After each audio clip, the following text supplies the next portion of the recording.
games in as they possibly could. So the new schedule now means that we have T20 games today, Friday, also tomorrow on Saturday. That's going to be a super Saturday. Asking everyone to come and fill the TU International Cricket Ground to make a memorable atmosphere.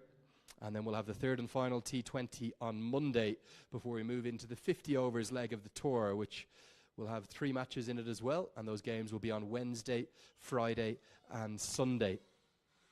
I'll just give you some team news.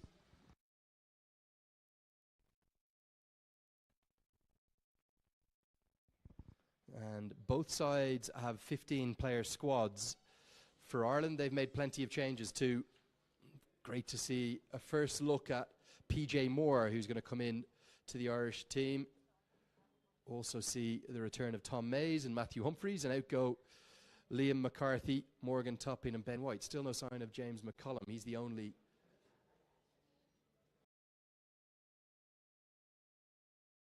well, a 15-player squad, plenty of options, but no Pawan Saraf, no Narayan Joshi, who's come back from that terrible injury. Bipin Khatri and Bikesh Agri also miss out, but that means we do see the return. So exciting to have Kamal Singh Airi back into action in the international game for the first time in a long time after 2 pretty serious injuries. Okay, time for the national anthems. We've also got a guest of honour out there. Paris Khadka is joined, as you can see, shaking hands now by Mr. Tanka Lal Gissin, who is the Member Secretary of the National Sports Council. And lovely to see Paris Khadka there as well, and also our tournament director. There is Kamal Singh Airi sporting that new hairstyle. Bidal Bandari captains. Here is James McCullum, no sign of him just yet in the starting 11. Ireland's captain, Neil Rock. Ross Adair, Stephen Doheny there. There's James McCullum. Liam McCarthy, who's not in the starting 11 today. Tom Mays, looking forward to seeing the big seamer, how he goes. Keep your eyes too on Fiona Hand again. There's Matthew Humphreys next to him. Also Ben White there, no place for him today. I thought he bowled nicely. And there's Gavin Hoey, very talented young cricketer. PJ Moore, the very last man in the Irish lineup. But it's now time for both anthems as our chief guest, Mr. Tanka Lal Gissin, will join the teams alongside Mr. Paris Khadka, the secretary. So we'll pause now for the national anthems of both Ireland and Nepal.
Let us all also stand up for the national anthem of Nepal.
I would now like... Well, lovely to see the national anthems of both Nepal and Ireland. I think if you'll indulge me for a moment, for me in particular, very special this tour, as we see the official ball handover from Mr. Tankalal Gissin on the left there, the Member Secretary of the National Sports Council. Handed over to Mr. Shah, our match referee, and we're all set for action. We are delighted after what's been a difficult day yesterday, so much rain, and really the heroes are the ground staff. We'll be talking plenty about them. Let's get a look at both 11s. Just the one player for Ireland yet to come into action, that's opening batter James McCollum. Suspect we'll see him tomorrow. But for Ireland, Wolves, 3 changes from their last game against the senior national side, where they battled, to be honest. They took 2 very heavy defeats. And those 3 changes, Liam McCarthy, Morgan Topping and Ben White going out of the 11. And in come Matthew Humphreys, the left-arm spinner, Tom Mays. And then for the first time on the tour, PJ Moore. And for Nepal, captained by Binod Bandari, plenty of depth to this team. I think some really good spin options, although no Pawan Saraf today. Nayaran Joshi, Bipin Khatri and Bakash Agri, the others to miss out. But we will see the left-arm spin of Sagar Dakal and Bashir Ahmed. And then keep your eyes on those 3 seamers, Rashid Khan, Hemant Dami, and the big story, the return of Kamal Singh Airi. Can he force his way into the T20 World Cup reckoning? And also, I suspect Lokesh Bam and Dev Kanal and maybe Binod Bandari and Arif Sheikh will be looking to do that too. So much depth now for Nepal. And there is the Irish lineup. Suspect we'll see a slightly different order today as well, with Stephen Doheny likely to drop down to number 4 despite his 2 impressive efforts. And well, the batting order, many options. Looking forward to seeing how Dev Kanal goes in particular. But Bashir Ahmed, somebody who's had a little bit of a taste at the top. He's been someone in great form since the foundation of this Nepal A side. That series they played against Canada was a really good one up at the Mulpani Cricket Ground. But today we're here at the TU for all 6 of these games. 3 T20s with that amended schedule. We'll play today, tomorrow and Monday for the T20s. And then we'll go Wednesday, Friday and Sunday. And having just nipped up from the national anthems gives me the perfect chance to welcome my co-commentator, Sachin Timulsina. Sachin, great to be with you. Brilliant move by both of these boards to get, well, hopefully get the 6 of these games in this series still played. Really looking forward to them. Thank you, Andrew. Good afternoon, everybody watching us live on Action Sports. And I agree with you. It's a great decision taken by both the boards. We had almost a whole morning of drizzling yesterday. The outfield was really, really damp. There was no possibility of play whatsoever. And when you're touring to a different continent, I think if there's any spare day in the middle, it's great to have your plans rescheduled. He's going to make it pretty thick and fast that we'll have the action. It means we'll actually get the 6 games played across, I think it's just 10 or 11 days. So it's going to be really intense, but really good. That's what both teams want. And there is PJ Moore, who's going to open the batting alongside Ross Adair.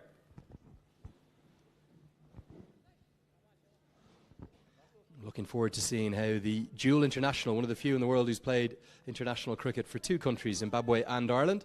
But here's the big story. Kamal Singh Airi, it was a horror show of an injury picked up here back in 2022. It was a broken collarbone. He then just about got back. Then he had a back injury, but he's back and he's looking fit and strong. And he's got the new ball in hand. Just strays down the leg side to start with. Wait for the signal. Might be leg buys. But the first runs of the day either way. So in fact, given his runs, maybe Ross Adair got a bit of glove on it. So he's off the mark and the Wolves are underway. Kamal Singh Airi, back after a long time, has been injury prone. We've seen that in the past as well, but such a promising prospect for Nepal cricket. Runs in very hard. He was quite pacey in this delivery as well. I think it was off the hips. Edged and taken. Oh, Arif Sheikh. He's plucked an apple from a tree there. Looked like it was going to burst through his hands at first, but what a catch at first slip, and a dream return for Kamal Singh Airi, straight into the wickets. Wonderful this for young Airi.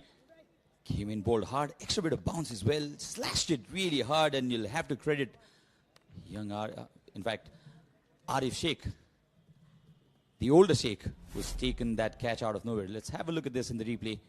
Slashed it real hard. That was an absolutely great catch by Arif Sheikh. So Rossadair is gone. Second ball for 2. It's 2 for 1.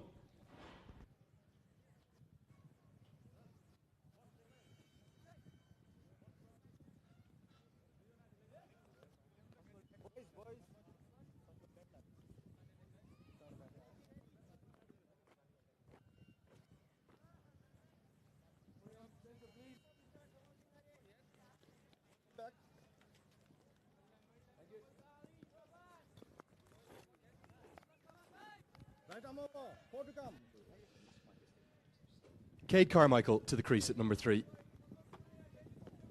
Both himself and, well, Rossadair even, you could probably put Morgan Topping into the mix. Have just found it a bit tough, haven't they? Adjustment to the conditions, but what a dream return for Kamal Singh Airi. Beautifully bowled. It's this natural away shape that he gets. We'll come back to this replay in a moment. This time maybe just a flick of the pad down the leg side. Arif Sheikh wants 2 wickets and 2 balls, but Binod Bandari, he's too experienced. He knows it's just flick of the pad. And a wry smile potentially from Bandari.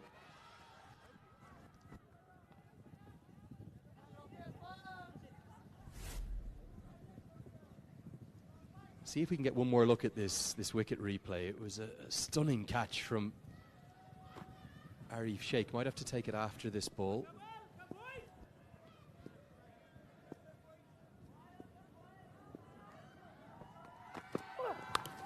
Inside edge and squirts away. It's going to run away for 4. Crash into one of the advertising hoardings. What a start from Airi. And fortune for Carmichael, gets a boundary. I don't think Kamal Singh Airi would be pretty disappointed with that. That was just inch away from the off stump.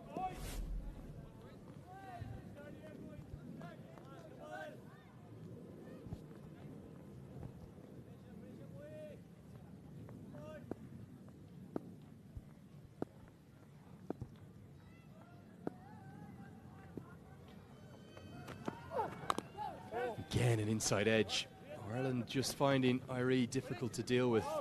See if we can get one more look at that wicket. This was an excellent catch from Arif Sheikh at first slip. It went to him very quickly because it was a forceful stroke from Rossadair. That's the wicket. Some extra bounce as well. Slashed it really hard. He went at it hard, and you'll have to credit Arif for this wonderful catch. Came to him in no time at all. And all the runs so far for the Ireland Wolves team has come through the fine leg area. All 7 of them. The first was off the hips, then a boundary that was chopped on, nearly hit the stumps, and a single towards that area again. Well, a fantastic start. The stuff of dreams for Kamal Singh Airi to be back into international action. He's picked up a wicket in his first over back. It's 7 for 1.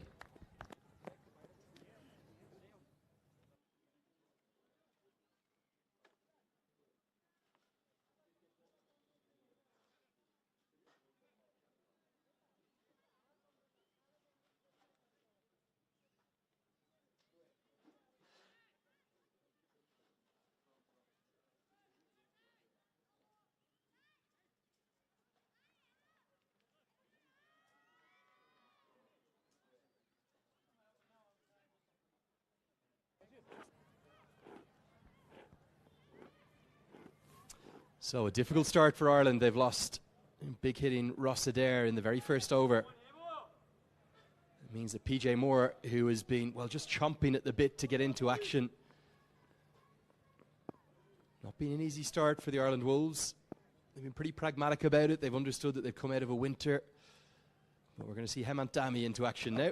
And he's another who obviously devastated to miss out through injury for the Under-19 World Cup, but another rich with potential. Definitely got his first appearance for the senior side against Canada in that third ODI, I believe. Exciting prospect for Nepal when it comes to fast bowling. Youngsters, Akash Chand, another youngster who's impressed everybody. Hemant Dami, can he also register a good performance? Because this is an opportunity for themselves to knock the door off the senior side. There is a chance. I know Monty Desai's spoken about stability and wanting to know his starting 11, but I think there's places to be played for the T20 World Cup across these 6 matches, particularly the 3 T20s. Misfield, surprised to see that. Bashir Ahmed at backward point is usually very, very good. It's burst through his hands. And a nice stroke from Moore. His first runs of the tour in his first appearance, gets 4. Wasn't a good delivery at all this time from Hemant Dami. Was short, wide. All Moore had to do was find the gap. And poor fielding. Poor fielding from the Nepali fielder. Bashir Ahmed helped the ball to go all the way. Another boundary for Ireland. Nice movement. Really good seam position from Dami. He's going to generally bring it in. 3 wickets on his debut. You were doing that game. If we look at who could burst into T20 World Cup contention, Kamal Singh Ari, Hemant Dami. Anyone else? Dev Canal maybe? Absolutely. Those 3 are also the potential players I think who can get into the team. Maybe, you know, they'll have to repeat what Anil Shah did. Came into the side, scored the fastest 50 for Nepal, then followed it up by a massive 100. That kind of performance certainly can bring them into the senior side. Again, timed it so well. Tremendous shot this. Stayed onto the back foot, played the ball really late, allowed the ball to come towards the bat. This is a beautiful sight. This for me is another misfield. I think this is burst straight through. He's got down to the long barrier. The confidence shattered early for here. Young Bashir Ahmed. Well, that should have been stopped. 2, I don't mind those deliveries. Back of a length, bowling a good hard length. And Hemant Dami says, Bashir, what are you doing? You're one of my best fielders. For a moment, I thought that went through the gap, but then it's disastrous. Quick single, and no, just about. Dev Canal was swift in there.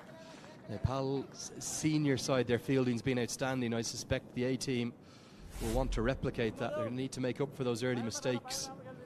Not a bad single to be taken on. Direct hit, I think, could have been gone here. Dev Canal, if he had hit the stumps, would have been second wicket for Nepal.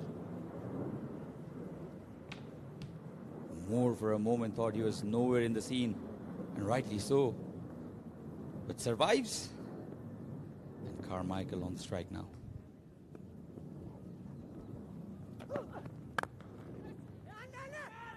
Just be a single is again a fumble in the field. 2 overs have been bowled. It's 18 for 1.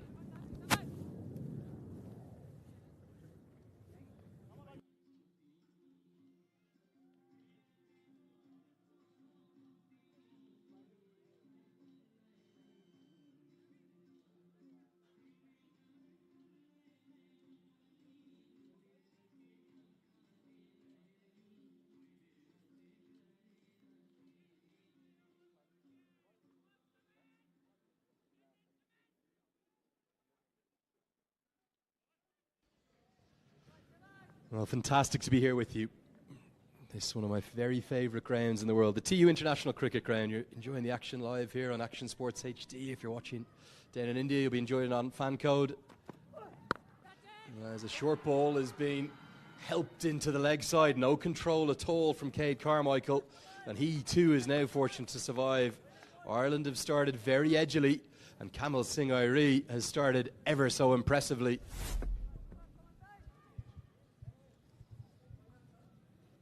Singh will not mind this at all. This is creating chances. He has done that right from the start. Maybe a swifter start could have helped the fielder to get underneath that delivery, but survives Carmichael.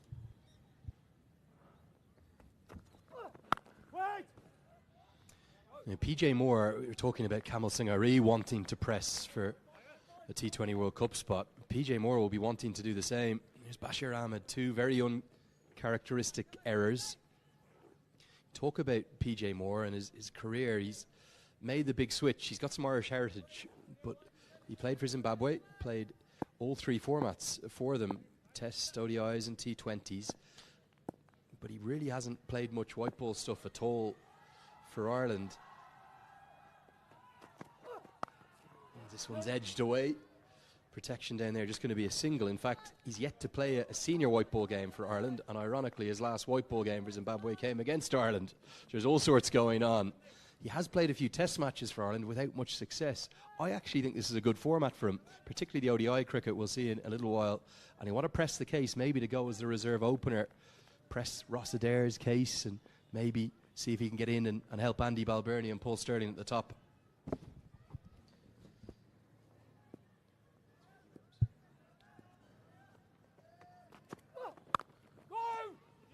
Softly played this time, and Kamal Singh ID's comeback has been really exciting to watch. He's created a number of chances, just 10 deliveries he's bowled.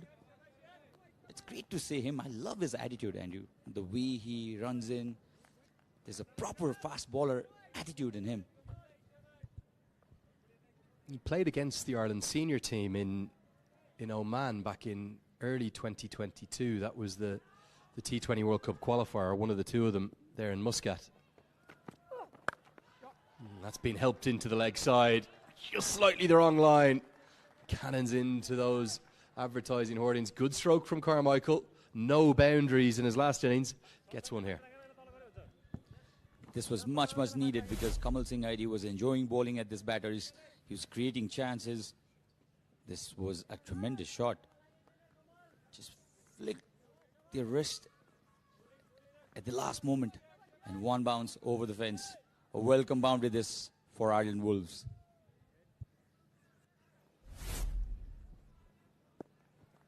Their run rate good to start with. They'll certainly want to get more than the 120 odd they made in the two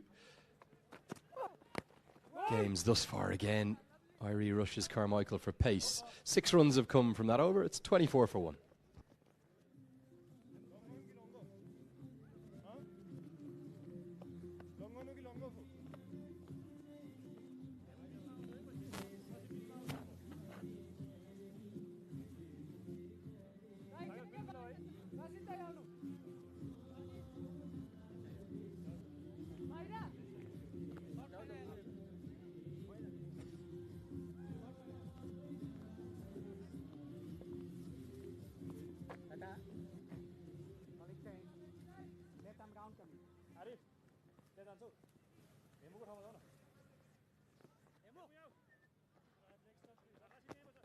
Thank you.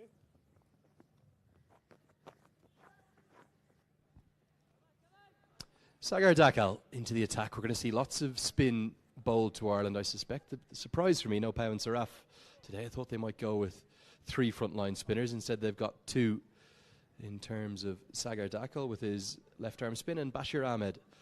There's also some part-time spin options too, but they're the 2 primary spinners. Become a little bit of a T20 specialist, doesn't he, Sagar Dakal? A very different kind of bowler to Kushal Malla and Lalit Rajbanshi, so Ireland will have to make that adjustment much flatter through the air. He is, and I believe he just started his cricket at the wrong era for him, because there were so many left-arm spinners who were doing really well. And Nepal is known for left-arm spinners, left-arm off spinners. He came in when Basanta Rigmi was still very relevant. Lalit Rajbanshi there leading that department for Nepal. But he's always performed when he's got an opportunity, Sagar Dakal. And that delivery there is exactly what I'm talking about. So that from Rajbanshi, he might have been able to get deep in the crease and try to pull it away. Dakal much flatter. That's just skidded on. hits the back pad, and he's going to challenge your inside edge as a right-hander. He's not going to challenge your outside.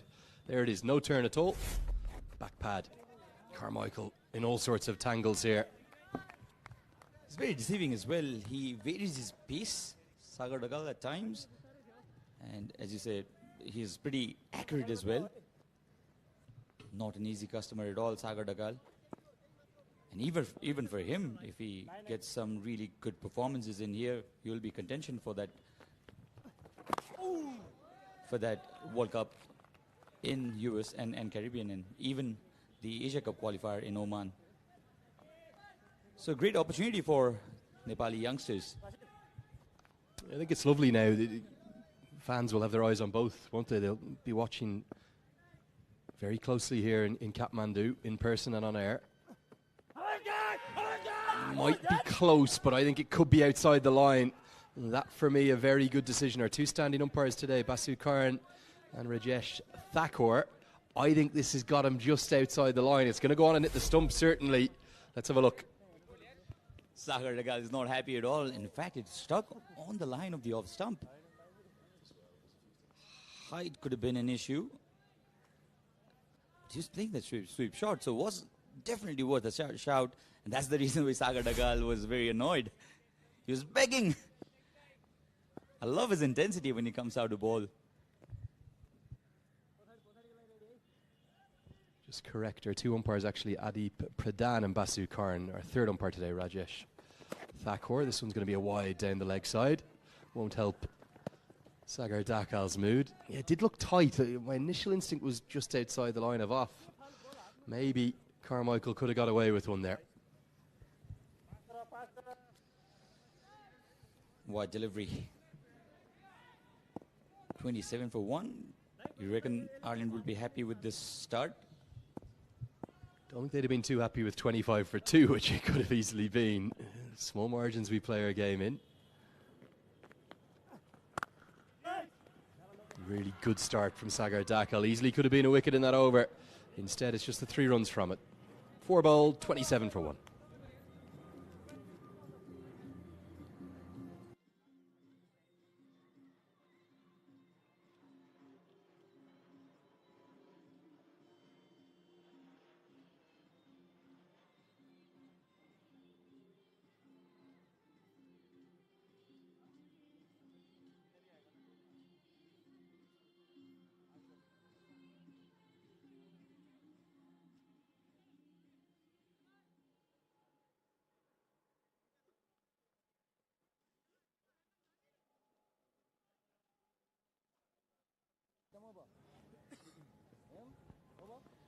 So a change of ends for Hemant Dami.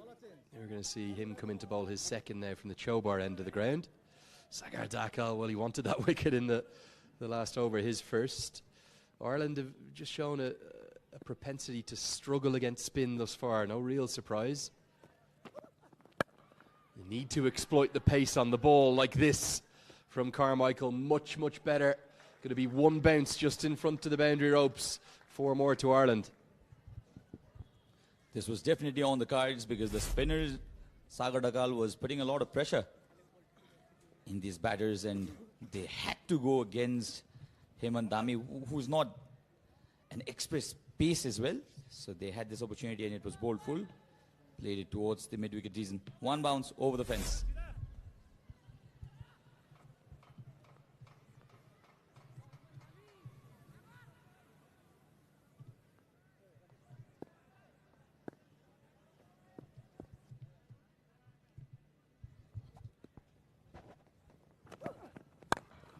Slower ball, nicely picked up.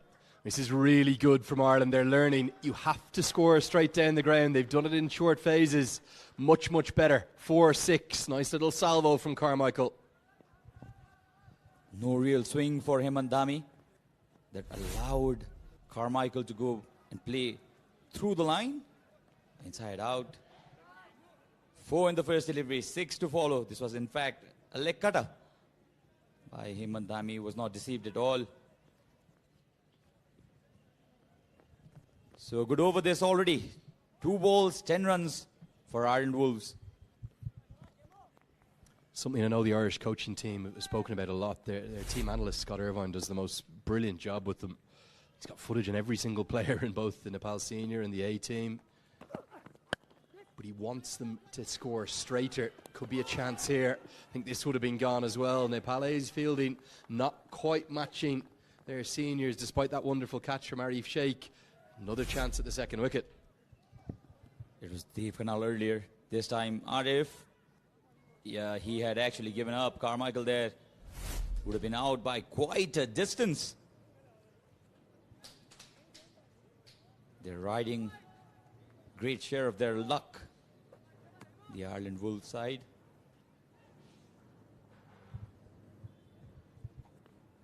One of the things the coaching staff have been trying to get across is encourage the Irish batters to play with straight bats, the full face, score between wide extra and long on.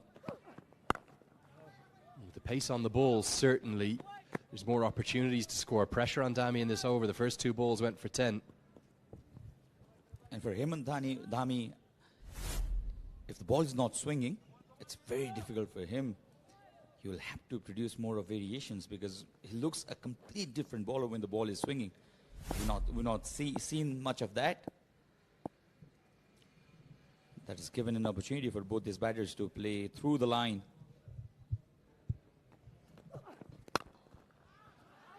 And this is a beautiful pickup stroke over the offside. It's going to go all the way for 6. Ireland, well, they're taking a liking to Hemant Dhami here. It's a step up for him as well. You have to remember, I think this batting attack in many ways could be stronger than the Canadian one he played against. And that's a magnificent, a marvellous stroke for 6. That left everybody stuck. Beautiful shot. How did he get underneath that wide delivery? The timing was exquisite. And the second 6 in this over, all one boundary as well.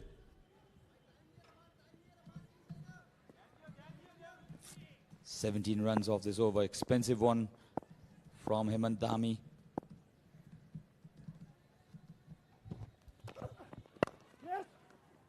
It's a really good over for Ireland. They're putting the pressure back onto Nepal really for the first time on this tour. Maybe of their noses in front. 5 have been bowled, 45 for 1.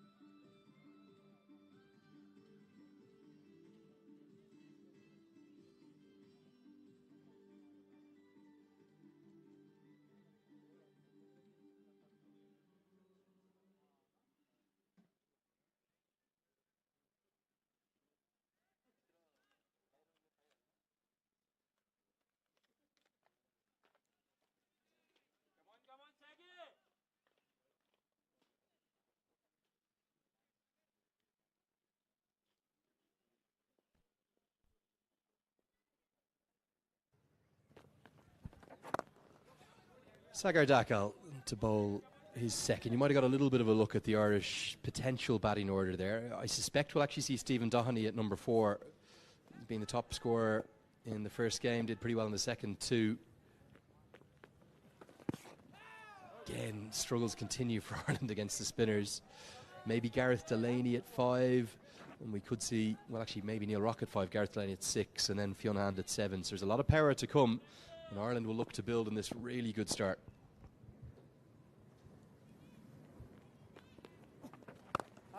Flat 1. He's a tricky customer, Sagar Dakal. He doesn't allow too much of air, unlike Kushal Malla or Lalit Rajbansi, as you mentioned, Lenny. He pulls flat, doesn't get a lot of turn as well. It skids in, comes back with the arm sometimes, with that angle. So he's a bit difficult to read, especially in the earlier part of the innings. And again, for Ireland, they'll have faced Kushal Malla, who was bowling maybe 42, 44 miles an hour through the air, and Sagar Dakal's coming in bowling 56, 58 miles an hour. So that adjustment is just taking some time. Good start this from Sagar Dakal. And that's a good response, though, from PJ Moore. The long off had just come up into the circle, maybe gets his line a bit wrong. Arms are freed, and it's a boundary to PJ Moore. He's getting a little too predictable now. They've understood that he doesn't have that bit of turn, which has allowed PJ Moore to just rock back on the back foot and hammered. Nobody moved.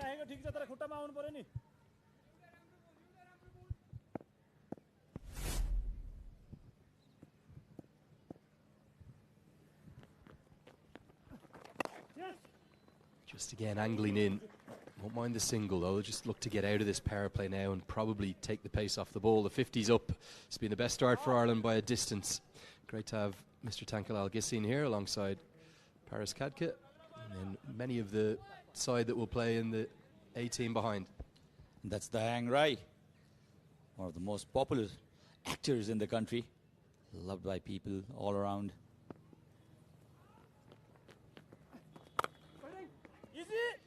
That was Fuller straight to the fielder there. So dot delivery, in fact, they've taken a single run. So 6 runs off this second over. It is a dot delivery, so we got it right. 50 for 1 after 6.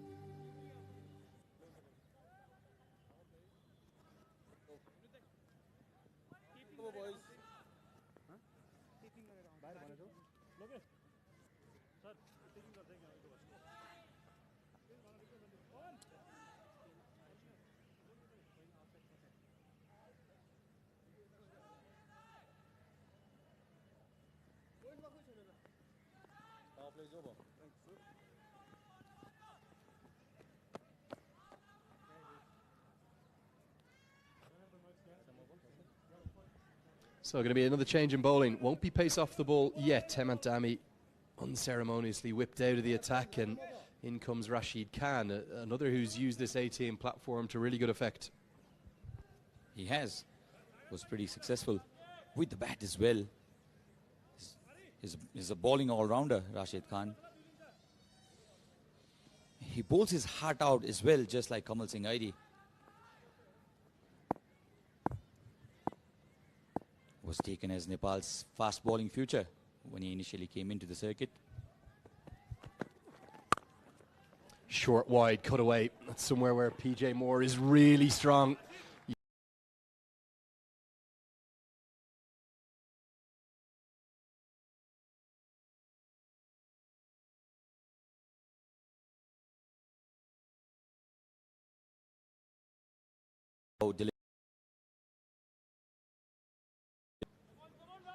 And all he had to find was the gap, which he did. He has played a couple of senior internationals, Rashid Khan. Split by a 5-year absence. First one against Bhutan all the way back in 2019, and then on the recent tour of Hong Kong.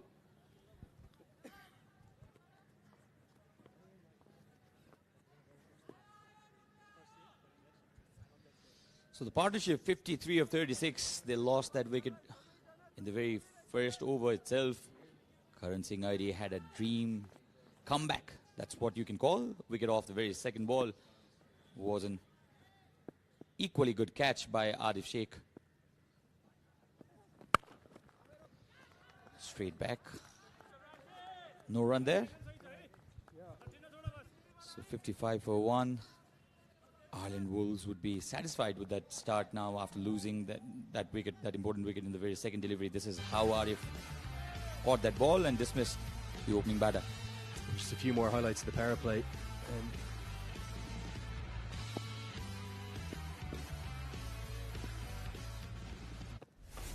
Yeah, that was just the wicket. We might get to see a bit more of that in between the overs. They're going to run a couple. Nepal's fielding, well, it surprised me. Outside of that sharp catch from Arif Sheikh, you think about just how good the senior side were in their 2 games here. Today it's been a different matter. Paras Karka, the Secretary of CAN, Tankal Al-Gissin, Member Secretary of Nepal National Sports Council, rather. 57 for 1, and I agree with you, Andrew. It has been below par. The reputation of Nepali fielding is set very, very high. The senior boys would also be watching this. They're playing against Gujarat and Baroda in India. Was a slow delivery, well picked. So Bashir Ahmed will throw it back, only a single. Well, he's going to breathe a deep sigh of relief because he's very nearly conceded a third boundary there. Inside 7 overs, 2 misfields at backward point, and now just does enough down at long off. This is a good partnership for Ireland. Haven't really been on top much in this tour. I'm surprised by the amount of pace we've seen on the ball from Nepal. Ireland are going to be much more comfortable dealing with that. Partnership already grows up to 57 now. And with 7 bowled, it's 59 for 1.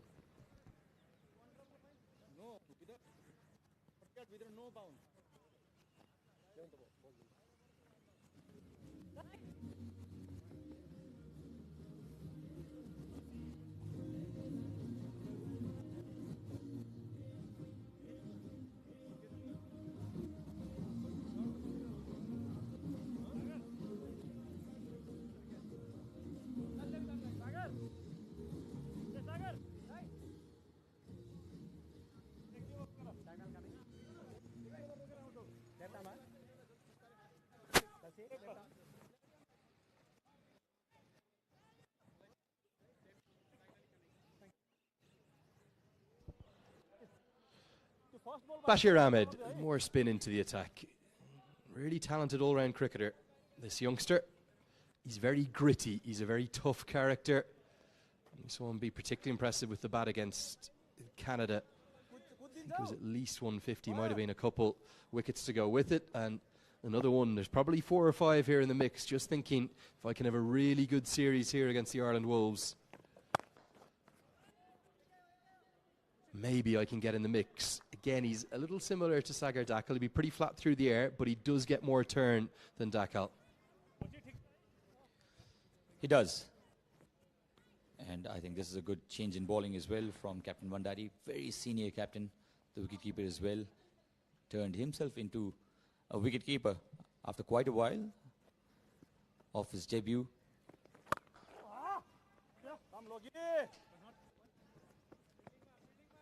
We've had plenty of changes in wicket-keeping department. Yeah, Lokesh Bam this time with the misfield, who can occasionally take the gloves, but Binod Bandari, the captain, has them. Really surprised with all these fumbles. Few nerves maybe. Dragged down and smashed away. Too short from Ahmed. And that's gone into the VIP box, or maybe just to the side of it. What a hit from PJ Moore. I'm sure everybody ducked in there in the VIP box. This was a tremendous hit. Wasn't a great delivery at all. Shot, asked for punishment. And immediately the non-striker acknowledging this massive hit. Where did it land? Just aside of that VIP box, into the media box really. Great footwork, really swift footwork from PJ Moore. Tries to repeat the dose, he's got more than enough of this. Well, this is excellent batting, much more like it from the Ireland Wolves. They had a baptism of fire on this tour. They're putting it right up to the hosts now. Absolute replication, isn't it? The same sort of delivery, the same shot, and the same result, apart from the fact that I believe this was even bigger.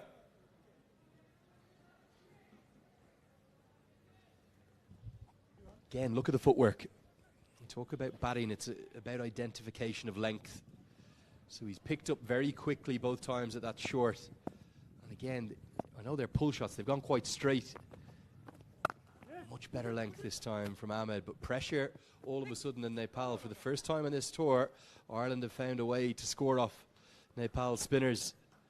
And they're going to be full of confidence. You're thinking about a big total from here. They certainly would. This is already a massive over 15 of it off the 5 deliveries, 1 still to go. Cuts it real hard.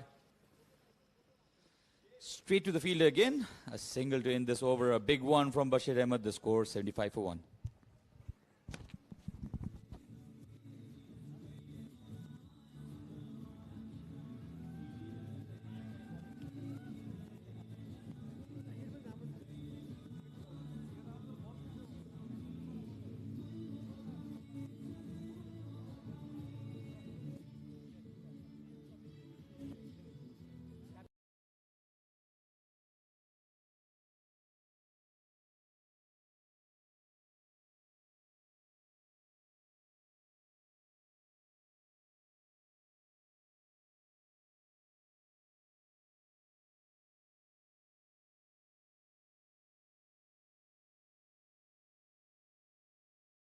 for 1 after 8 with big hitters to come. Neil Rock, Gareth Delaney, Fionn Hand, Gavin Hoey, all very capable of clearing the ropes, and Stephen Doheny too. Going to be the second over now for Rashid Khan, and immediately the pace starts to come off the ball. A little bit out of the back of the hand, maybe a leg cutter. They're going to run a second. And now Ireland are running Nepal ragged. How the tables have turned in a few days.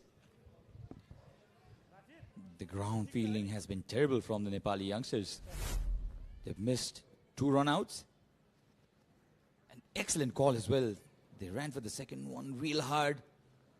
A clean pickup. Might have put the batters in trouble, not to be. They'll have to work a lot in their fielding. We can already say this. And that's the Nepali dugout. Yeah, really good coaching team put together for this Nepal A side. You see Gyanendra Malla. Oh dear, another fumble, another misfield. Nearly costs a second. There's the head coach, Kalamali. You see the analysts, Ravi Thapa, Rajan Shah, the manager, Chetnath Paudel, and then Lakendra Kunwar, the physio. And that's one of the great things about the A Tour. It's not just the opportunity, the A team even, opportunity for the players, but for the coaches. We'll see those boys come into action in the 50 over stuff. It's just expanding the player pool, expanding the opportunity, expanding the potential. Absolutely. Slow run again. He hammered it real well, and they'll come back for the second run. This has been a great move from the Cricket Association of Nepal, especially the new committee. After coming in, they immediately decided that there will be an A team with a massive pool of players, almost 40 players included in this A team. So the idea is right. A team has to have a great bench strength, and this is how you build your bench strength. Exposure, more number of matches, and Ireland Wolves is a quality side. Another little leg cutter. Almost every delivery in this over has been. Rashid Khan taking the pace off. Does bowl a good Yorker, but not choosing to go to that yet. Yeah, 9 players in this 15-man Wolves squad have had international experience, and in many ways PJ Moore the most experienced of them, with the experience in Zimbabwe and in Ireland. But you think of who's to come. Gareth Delaney hits a monstrous ball. I know he hasn't really shown it yet. Fionn Hand very capable. Neil Rock no slouch either, the skipper. Ireland, I think, are thinking of 200 plus from this position. And with deliveries like that, the runs are going to keep coming, but a good piece. Thaguna does well, saves 2 runs.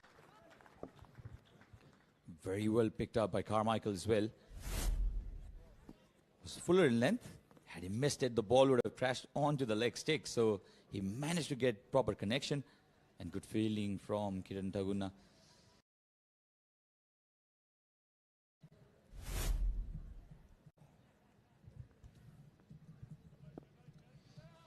So Ireland Wolves slowly getting a grip of this match.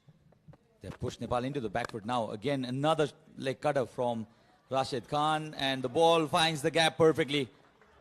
It pierced the gap. And another boundary for the 86 for 1. 87 for 1, in fact.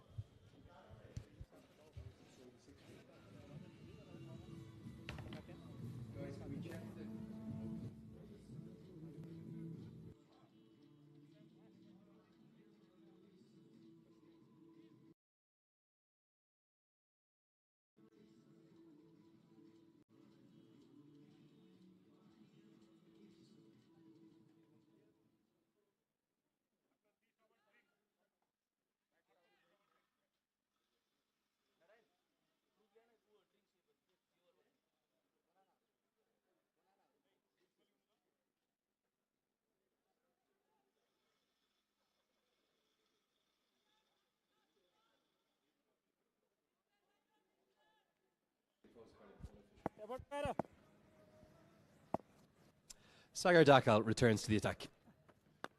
Just looking to get some control here is Binod Bandari, but right now this game is, well, drifting away from him quite quickly, because PJ Moore in particular, in partnership with Cade Carmichael, has been the partnership of the tour so far for the Irish side. And the pitch hasn't offered much turn for the spinners too. Has been a wonderful track to bat on. Ireland Wolves are going at a very, very healthy rate. And certainly Neil Rock was pretty emphatic at the toss. This is the last ball of the previous over. Another leg cutter. I think it was all a bit too predictable from consecutive leg cutters smashed into the leg side. But Neil Rock was very emphatic at the toss that he wanted to bat first. He said it's a used wicket, and he was very keen to get first use of it with the bat.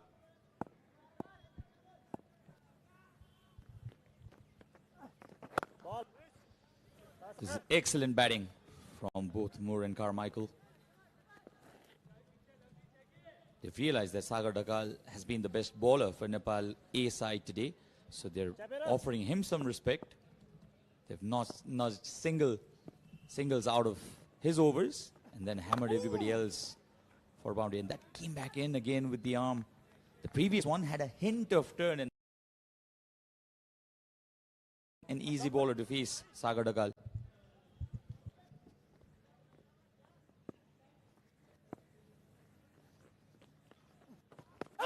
Well, this looks close, and this time the finger goes up. Sagar Dakal, there's a little bit of anger in that celebration because he felt he had Carmichael, 50, 60 runs ago. But this time the finger does go up. He's an exciting bowler, Sagar Dakal. He celebrates his wicket so well. He was very passionate in that appeal too. He was disappointed that the umpire rejected his appeal in the previous occasion, but this time the umpire had no hesitation whatsoever and an emphatic celebration by Sagar Dakal. The score is 90 for 2.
Ireland delighted with their start to this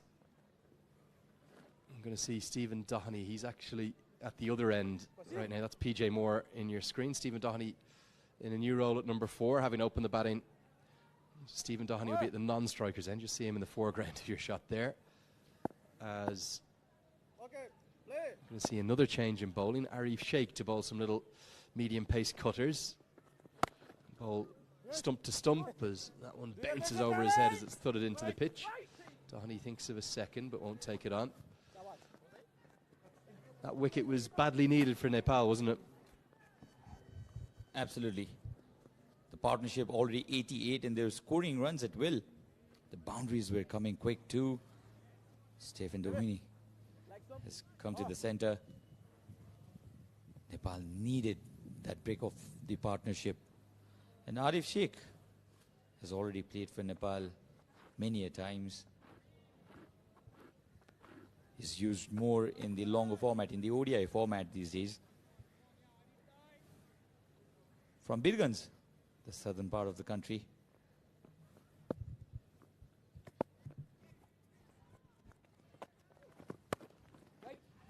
He did play a little bit of the T20 stuff, didn't he, over the last 6 weeks or so for the senior side. Probably isn't his natural game, is that fair to say? Well, a number of fans believe that Arif should be in the team because he can just play the ball around, take singles and hold one end. That's what many of the fans believe. But he likes taking some time at the center. Oh, this is a tremendous hit. One bounce over the rope. This is a proper cricketing shot. Nothing too powerful about this. Didn't go for the slog. Stood on the back foot and played on the rise. And this is world class. This is why Stephen Doheney excites so many Irish fans. That's hit on the up.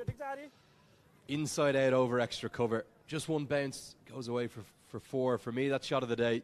That is such a difficult stroke to play. I know Arif Sheikh isn't express pace. Brilliant technique from Doheney. Really, really good. You can see why he's the leading scorer on the trip so far for Ireland. And Nepal, right now, have lots of questions to answer. They definitely do. Moore now batting at 49 or 30. He's played tremendously well. And Arif Sheikh, and that shot was something, Andrew. Stood on the back foot, and remember, Arif does not allow you that pace because he's not very quick, and he generated that power off the back foot. Looked so very beautiful. Yeah, stunning stroke, really is. Now, Moore's one away from 50. He's been chomping at the bit to get into the team. He's such a kind and charismatic guy, PJ Moore. He's made that shift over to Ireland. I think he'll probably be a little disappointed with the success that he's had, particularly in those test appearances. And now he's chopped on. Just one shy of 50, maybe the landmark somewhere in the back of his head. And Arif Sheikh has a third wicket. Some cheers in the crowd. Late to realise misfortune for Moore. He's gone for 49. It's not a great feeling, isn't it, to be dismissed at 49. Lovely bowling this. It's a little too casual from PJ Moore too. No feet movement whatsoever. He just threw his bat. There was a massive gap in between his bat and the pad. And the third wicket has fallen. So 2 set batters out for the touring side. The score is 96 for 3.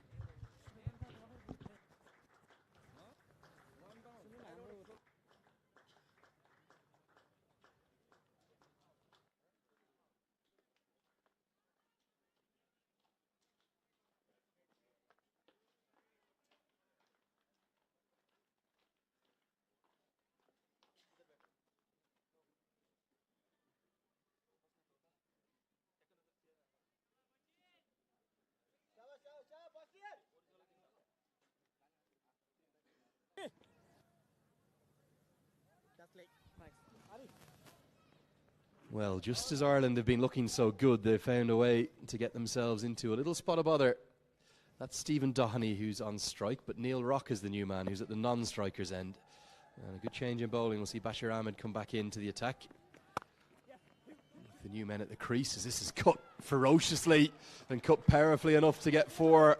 Oh, Doheney, well, he started purring early in his innings, his second boundary. Young Bashir was having a crack at the fielder, but I don't think that was a good delivery at all. Had a lot of width. He's struggling with his length in particular. His bowling way too short. Had plenty of time for Dhoni to stand on the back foot and cut. There's no problem with that fielding effort. A single to follow up that boundary. Ireland's have got to their 101 for 3 now. What is the score, Andrew? They would be looking at 200 somewhere? It certainly was at the drinks break, even having lost Cade Carmichael as the second wicket to fall. But I suspect now they might just need to readjust, bat a little bit of time for the next 3 or 4 overs. Both of these two young cricketers grew up at the Rush Cricket Club in North County Dublin. Real hotbed of youth development. Former home club of Owen Morgan that went on to play for England, win the World Cup for him. Fintan McAllister, who's a very fine keeper batter, started out there, and all overseen by Lionel Jansen, who's been there for 10 or 15 years as coach. So they know each other really well. It's cleverly bowled, turns inside the guideline, and they're great friends. A little bit of rough just building up outside the left-handers. Off stump, doesn't want to bowl into the hitting arc here, Sachin. So he's going to try hide it away outside the off stump. Rock gets off the mark. You mentioned Owen Morgan, Andrew, and how's that feeling of developing a cricketer who later on goes on to win a World Cup for the different country?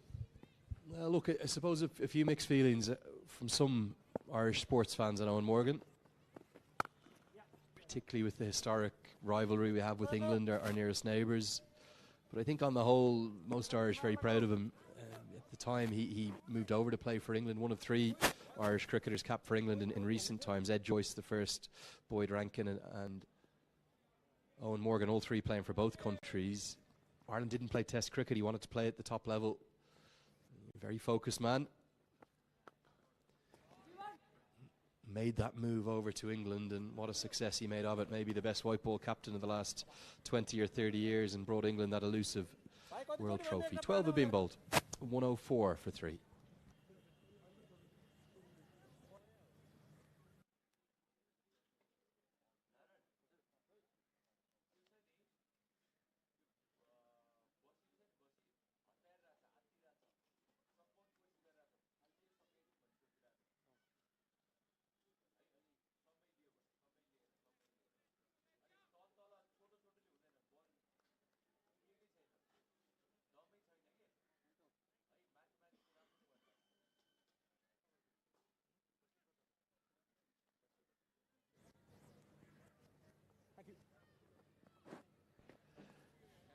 Neil Rock and Doheny, these 2 great friends, and we'll look to rebuild this innings now for Ireland. Just a good fight back, a little bit of character shown by Binod Bandari's side. I like the way in which they've made up this A team. All that experience of Bandari and Arif Sheikh, who's the ball in his hands, alongside so much potential and youth that it could be the next generation for Nepal. Agree to the fullest. Arif Sheikh, he's played 38 T20Is. Driven towards the offside, he has played 38 T20Is. Has picked up 4 wickets. Hasn't been used that often by the captain as well, Arif Sheikh. The team now looking past him when forming a T20 side. That's understandable as well, Andrew. Yeah, look, I think the 2 formats, I think T20 cricket and ODI cricket, I think they're growing ever further apart, almost every year, every month possibly, in terms of their skill sets. There's Rajan Shah on the right, and the head coach, Gyanendra Malla, the former national team captain. Great to see him come back involved. I said to him this morning, just at a quick catch-up, I said, so great to see you involved. He said, well, you can't leave this game of ours that you love, can you? But just to finish the point on ODI and T20 cricketers, that's harshly adjudged to wide. The skill sets are becoming different. You need so much power hitting in the T20 game, and the fielding restrictions make the 2 characteristics of the game very different. So it can be difficult to be good at 2, let alone 3 formats. I was going through an interview of Mohammad Kaif, who was really successful for India in the ODI format, and he was explaining how difficult it was for him to fit into the IPL. That's a really good shot. Adjusted well eventually, and Doheny has picked up another boundary. There's times like this, you look at Stephen Doheny and you say, I know he's only 25 years of age. Why doesn't he have 100 caps for Ireland, the senior side, I mean? He did play 9 ODIs. He got a decent run against very strong opposition, all against Bangladesh and Zimbabwe. And then he was left out for PJ Moore in the qualifier. And PJ Moore didn't get a game down in Zimbabwe, his native Zimbabwe. When he looks good, he looks so good. He has sometimes had a little habit of getting 20 or 30 and getting out. But he strokes all round the ground like this one. Well, this is brilliant. Exceptional, in fact, from Stephen Doheny. He's flown to 21 from just 9 balls. And Ireland coming back into it again after those 2 quick wickets. Was a slow delivery, I believe, from Arif. And cheers really, really well. It was hammered. Arif knew it straight away, and this is a tremendous shot out of the ground. Where has it landed? On the grassy bank.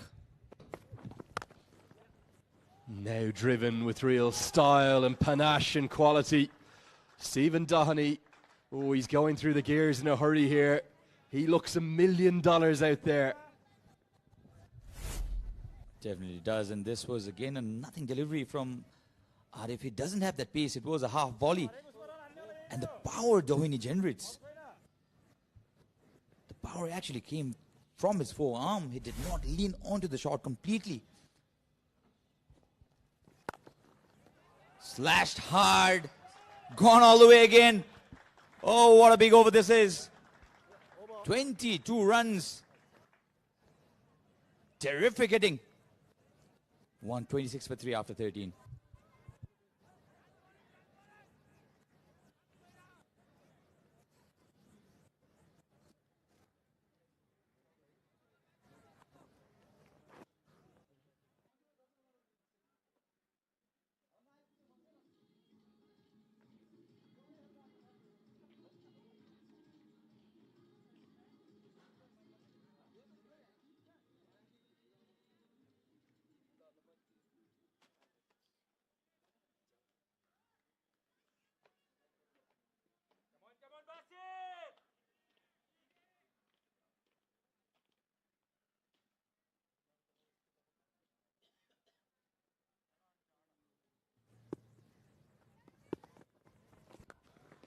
Well, the big hitting continues here. Rock and Doheny are putting on a show. Then Ireland, well, they're looking at maybe well north of 200 now. It's a boundary fest. The last 5 balls have all gone for boundaries. 26 they've gone for. This is bigger than a lot of them. Clean as a whistle. That's massive. So the Ardent Wolves captain had joined in the party as well. 5 consecutive deliveries gone for boundaries. How will young Bashir Ahmed respond to this now?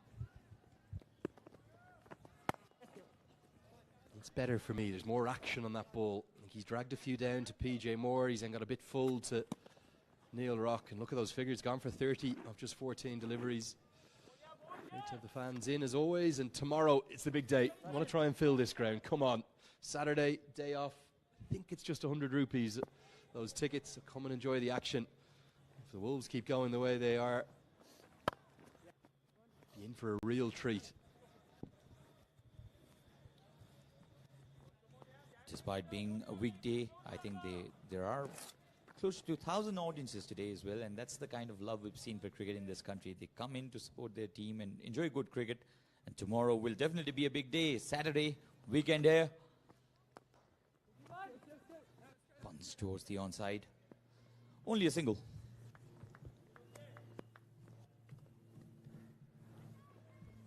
This is smart batting as well. They got 6 off the very first ball of this over and then followed it up by 3 singles.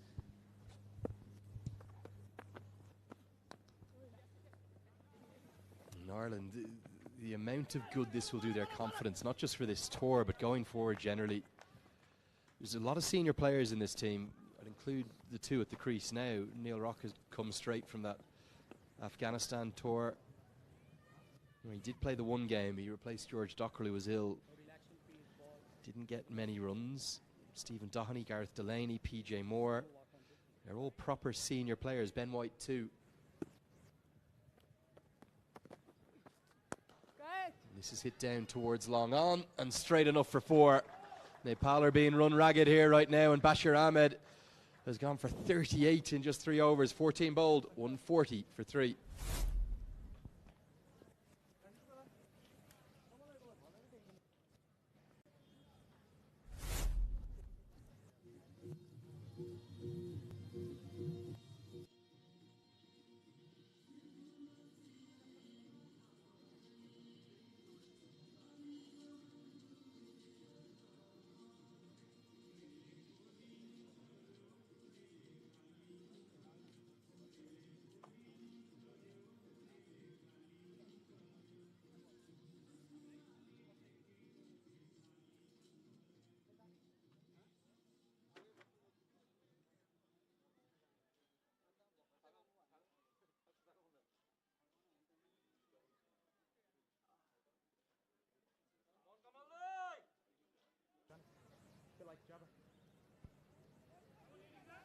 Exactly 10 runs per over thus far for the Ireland Wolves, who are in really good shape to think about 200 plus, maybe even a few more than that.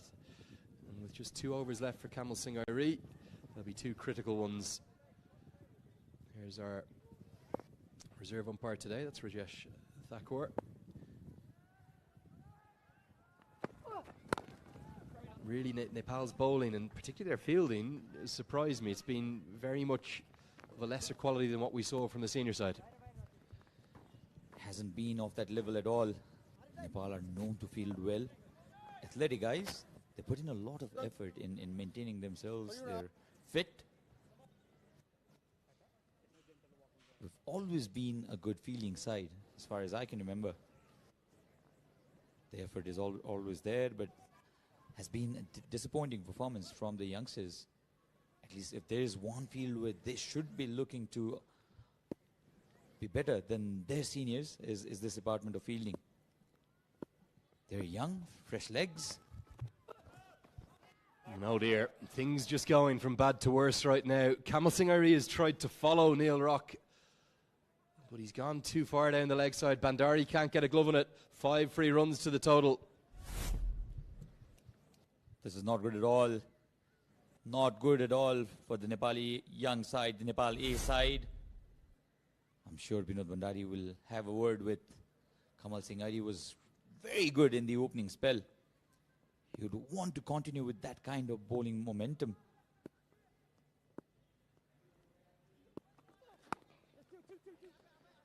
Cramped him up for room. They're looking for the second run. Rightly sent back, rightly sent back. They got plenty of chances because of the Nepali young fielders not being able to hit the stumps. If there were 2 direct hits, Ireland's innings would have been different. 147 for 3 at a very strong position now. The current run rate is over 10 and over. Again, with Gareth Delaney to come, Ireland might be thinking of 220, 230 to be honest. Good cutter, really good change-up from Kamal Singh Airi. Doheney thought it was going to be the on-pace delivery, looked for the ramp, got nothing on it. Premeditated. Lucky the ball was away from the stumps. And because of this high run rate and the way Ireland batters are going, it has forced Captain Bandari to bring in his prime pacer, Kamal Singh Airi. This has gone a long way up.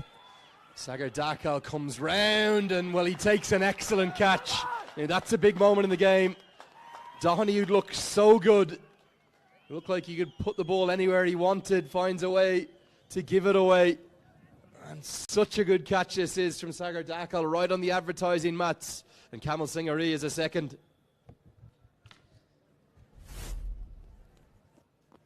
Very well done this by Kamal Singh Airi.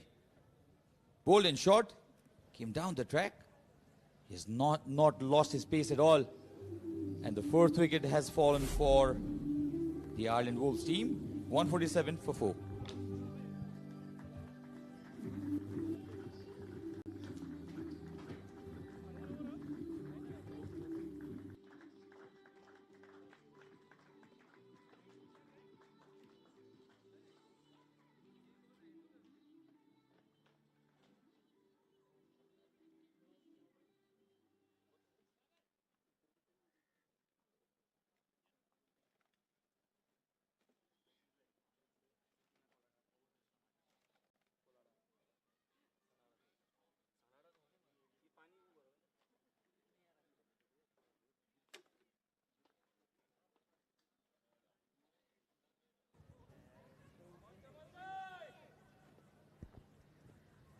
Gareth Delaney, very talented all-rounder. He's been absolutely everywhere in the Irish senior side's batting lineup. I think he's batted in every place from number 3 to number 9. This is why he's here. Such a good catch, this. Sagar Dakal had his eyes on the ball till the very last moment. And eventually taken wonderfully well. Sometimes these high catches are difficult to judge. And he judged it to perfection. Yeah, 67 T20Is Gareth Delaney has played. He's batted everywhere from number 2 to number 8. Used in a variety of roles. He's probably had the most success actually up at number 2 and number 3 in the order, but it's the strike rate that makes him so exciting. Career strike rate over 130, but that doesn't tell you how big a ball he can hit. Right now, a few questions for Callum Ali, for Guyan Endramala, for Rajan Shah. They feel that their A team's just been a little bit off the pace in this first game. Definitely, yes. I mean, any team, while bowling, if is in this sort of condition where your opponent are 148 for 4 before a ball to the 15th over, I think the dugout would be worried. Not this dugout though. They're relaxed. They're looking for their first win in this tour. Well, I tell you one thing, they've really enjoyed coming to Kathmandu. There's been quite a bit of talk, I think, between the two boards about how maybe this could become quite a long-standing partnership, a regular thing. Boys yesterday went up towards Lalitpur. Most of the team went and enjoyed a few games of snooker and a wander around the Patan Durbar Square. So much to do in the city. 15 have been bowled. It is 149 for 4.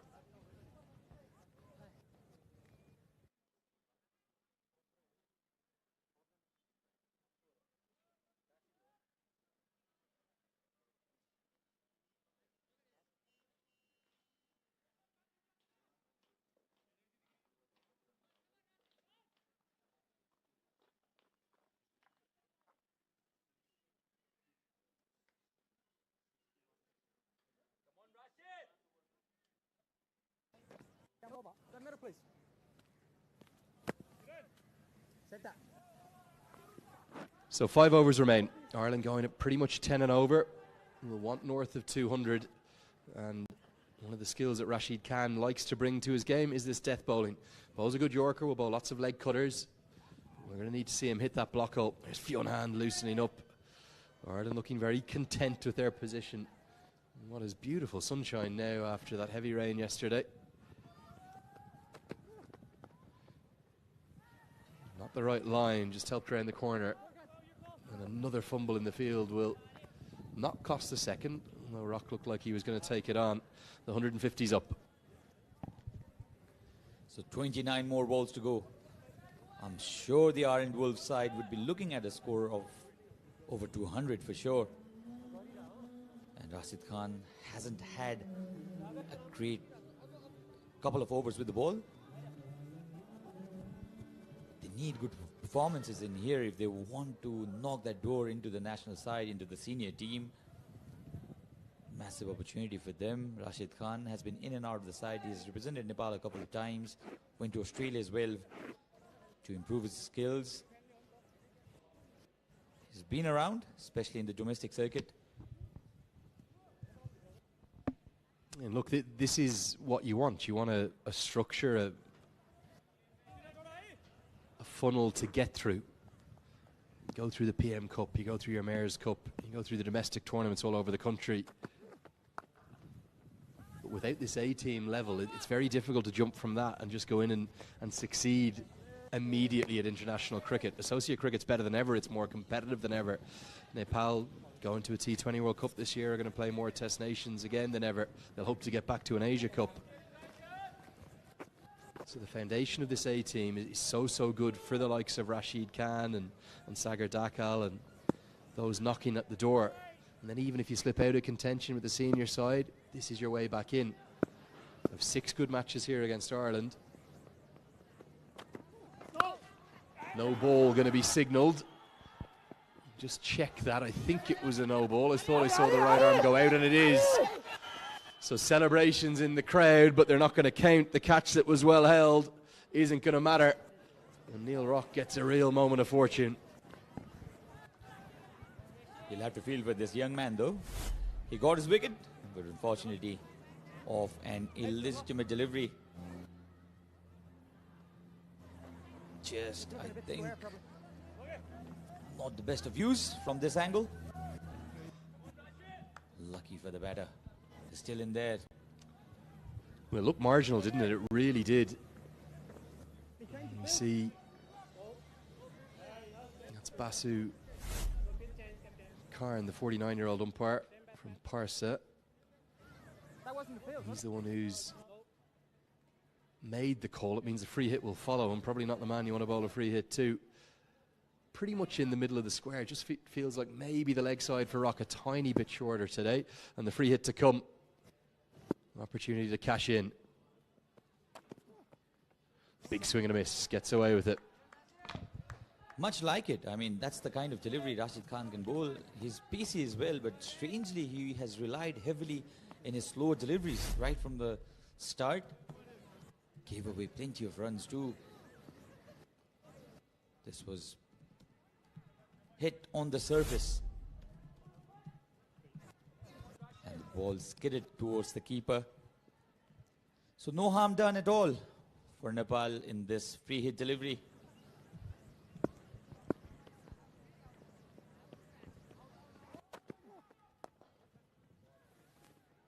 Just back of a length. Looks a good angle, doesn't it, to Rock? And that line and angle, not allowing him to free his arms. 4 overs remain after this one. 200 very much on the cards, but we haven't seen any of that X factor from Gareth Delaney that we know he possesses just yet. They still have 6 wickets in hand. So the Nepal A side, they cannot look to remain complacent. Has been a disappointing day for them so far, especially on the field. They've given away plenty of runs too. The bowlers going for runs. Slow delivery again. Straight to Lokesh Bum. Only a single, so that single has taken the score to 155. Still 2 balls left in this over.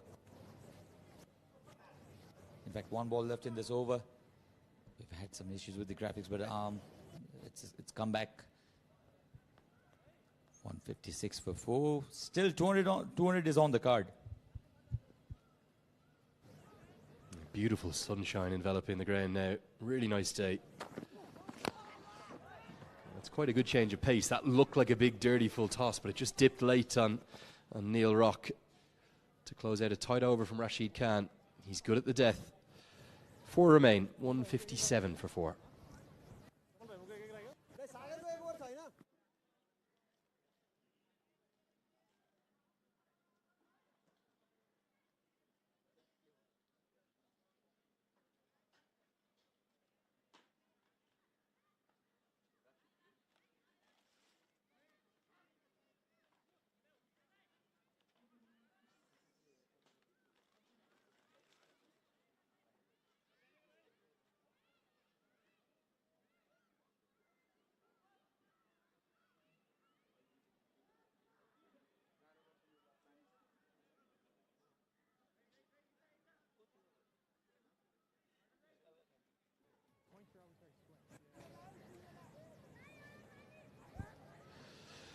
That's the batting lineup for Ireland. Likely to see Fionn Hand in next at 7, and Gavin Hoey packs a real punch. The young Leinster Lightning all-rounder, leg spinner. Probably see him at 8, and then just the 3 bowlers left after that. For Ireland, they'll definitely want north of 200. So many good things from PJ Moore and Stephen Doheney.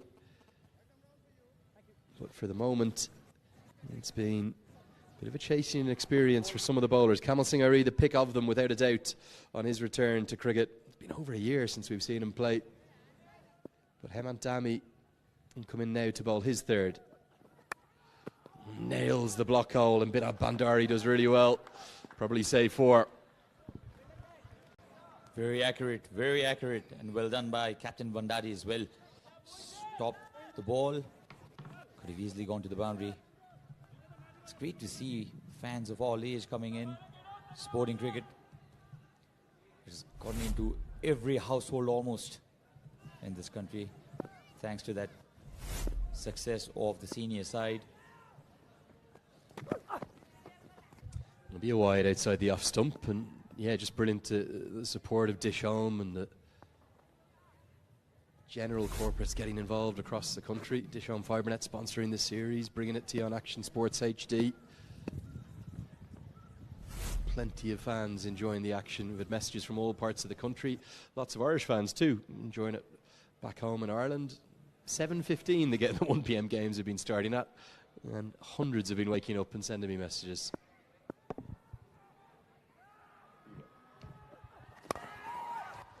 Again, pretty accurate. Almost hitting the block hole, but that's the power of this man, Neil Rock. He almost came back to the 2nd run. How popular is cricket in Ireland, Andrew? Look, I'm not going to sugarcoat it. It's a minority sport. Sporting nation, sports mad nation. I'd love to say it's the 3rd or 4th most popular. Probably isn't. Got Gaelic sports, which takes up probably about 50-60% of the playing base of the country. That's 3 different Gaelic sports. Football, the primary one, hurling, the secondary one, and then handball, which is quite small. So there's Gaelic sports. Rugby, we're the #1 ranked side in the world for an extended period over the last few years. Soccer, we have a great history and pedigree in, although better in the 90s than more recent times. The likes of hockey, horse racing, golf, all very, very popular. Cricket probably, I don't know in terms of participation numbers, maybe 7th, 8th, 9th on the list, but in terms of the pedigree and the quality and the output on an international level, given that playing base, it's exceptional really. With quite small playing numbers in men's and women's cricket, Ireland do brilliantly well. All being spurred upon a great history of the sport that dates back to the 19th century, where it was one of the most popular sports in the country, and then politics got involved and the Gaelic Athletic Association was founded, and they placed a ban on foreign field sports. So what that meant was that mainly cricket, rugby and soccer were affected, and the idea was that they wanted people to play sports of their original culture and heritage. Now that ban was quite controversial, and it obviously has been rescinded since. As Delaney is going to get lucky here, not where he intended, but he will get 4. Finally, something for Ireland after a good little period for Nepal. Not very intentional. I'm sure he didn't want to play at that part of the ground, but boundary nevertheless. I asked you that question because you wonder why the expansion was not there in Europe, because we call England as the home of cricket, and should have been there. Look, there's all sorts of historical aspects to cricket in Europe generally. It's surging back now, it really is. Just going to be a single down the ground. You think of the success of the Dutch team. Scotland have been excellent in recent times, winners of Cricket World Cup League 2. And then it's gone from a sport that was very much played infrequently across the continent to there's cricket in over 30 countries now in Europe. Big success of the European Cricket League. Started to grow things. I think it will get there in due course. I'd love to see Ireland, Scotland, the Netherlands and England play a bit more together. There's a great chance to do what's so successful in the rugby with the Six Nations and create a little T20 tournament. Just a week of cricket. Obviously hosted in England would be fantastic. As Rock gets a good piece of this now. Has he got enough? Oh, yes, he has.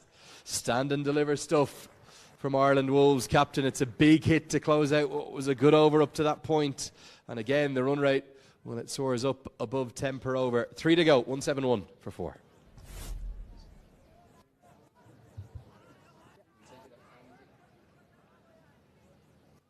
In fact, there's a ball to go. Getting too excited, Sachin, by that big strike from Neil Rock, the 2 wides. Really good strike, this. Thami was also getting a little too predictable. He's eyeing that block hole all right, but you'll also have to mix it with some variations. Full toss this time.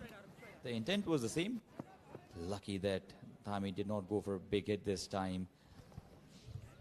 And before we go for that end of the over, we've something to talk to you about. So 172 for 4 the score, but just a few days ago, before Nepal took their journey down to India, well, we want to bring you this. We missed it at the time. In fact, everyone missed it at the ground. The scoring teams, even Sampal Kami himself. But just a few days ago, he became the 4th cricketer at a senior level for Nepal to take a T20, an international hat-trick of any kind. This was the first wicket. The final delivery of the 5th over, 4.6. Then he came back in the 19th over and picked up 1, 2, 3. He nearly ran someone out, and there was a run out off the next ball. It was all happening. So huge congratulations to Sampal Kami. We missed that hat-trick on the day. We didn't miss it today. Congratulations to Sampal Dai.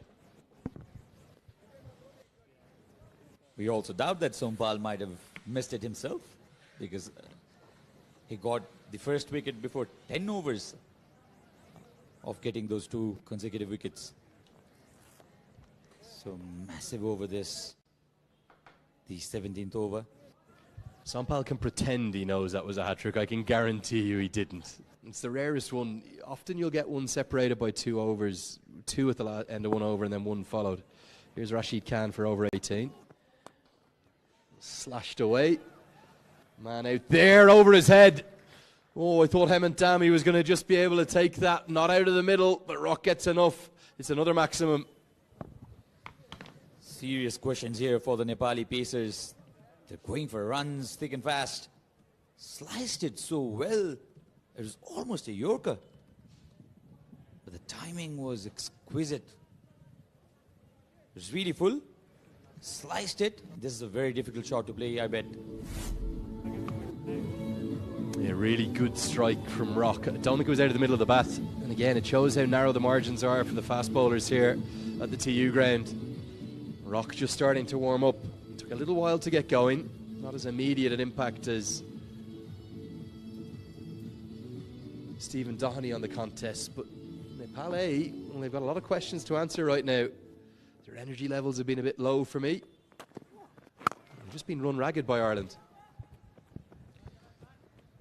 And the Nepal A side got a dream start. They got a wicket off the very second ball. But since then, they've allowed the pressure to go off. I think Bashir Ahmed was really ordinary with his bowling. He bowled some ranked loose half tracker, which was smashed for 6s. I think it's pretty likely we're going to see the number 2 at the start of that total very shortly. 16 deliveries left, 21 to get there. Delaney just hasn't found the rhythm or the pace of these pitches yet. He was so good in the T20I series against Afghanistan. He just isn't getting used to these pitches here now. He made 39 at the end of that second T20I off just 18 balls with 7 boundaries as Ireland nearly won the series. Came up just 8 runs short.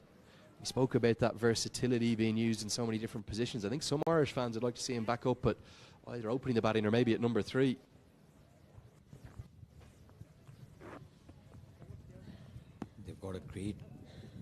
They got a great start, and now they're at an excellent position, 179 for 4. Certainly going past that magical score of 200. When there are no boundaries, they deal in singles. They put in a lot of thinking behind this approach as well, the Irish side. They've understood the pitch better. Dev Khanal, he'll have to do plenty when he comes out to bat. The under-19 Nepali captain. If you look at the strength of this side, I would have identified the bowling certainly as being maybe the stronger of the two facets for the A team for Nepal. Rock just picks this one up, but he might have given it away. It's put down. Oh dear. Well, that sums up the fielding performance for me. It's Kieran Thagana who really should have taken this. I know he's looking into the sun. No sunglasses, no hat on, but that was a dolly, and down it goes. I'm sure the head coach, Gyanendra Malla, will have a long conversation with him. Had plenty of time. Oh, he missed it completely. Maybe it was because of the sunlight right into his eyes, but that's not an excuse at all. At this level, you got to take them. You got to take them.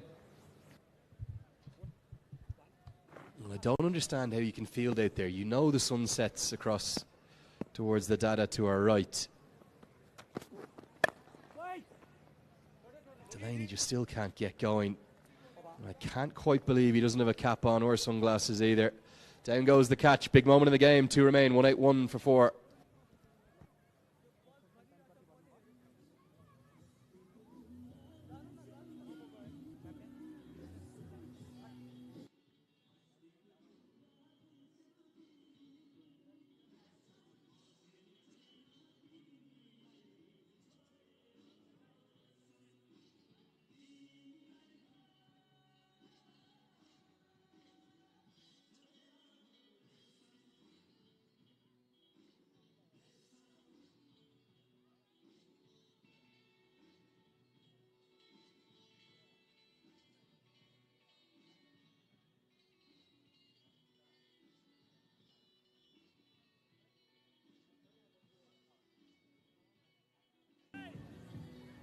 For you.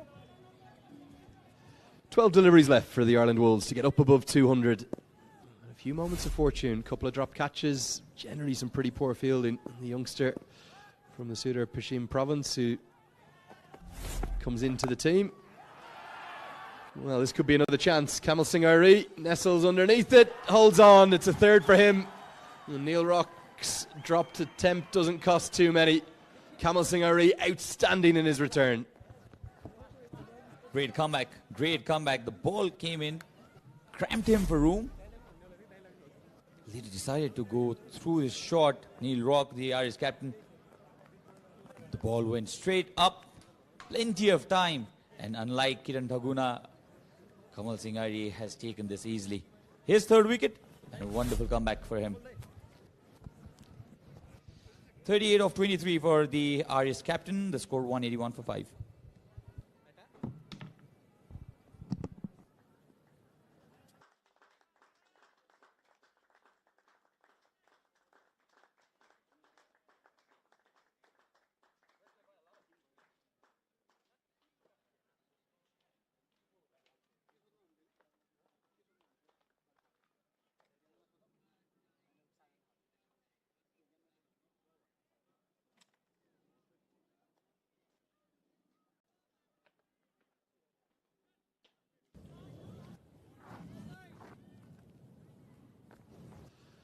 Well, slight change in the order. We thought Fionn Hand would be at 7.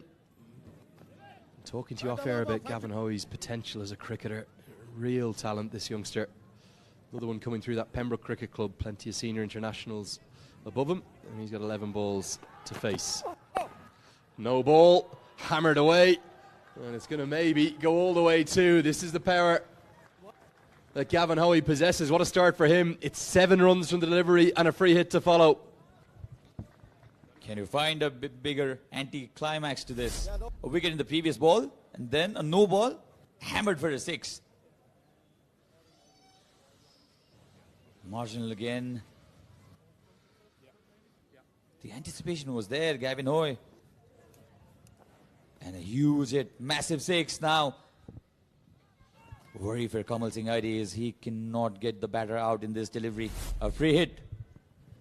He's a great story, Gavin Hoey. He started out as a fast bowler, got a stress fracture at the back, and then just playing around in the Pembroke nets. His dad bowled leg spin, so he took it up too. But it's been his batting that has really impressed me at points in recent years as well. He's a good athlete. He hits the ball really strongly through, particularly sort of long on through deep square leg. He's very, very bottom hand dominant, but he's got a good eye.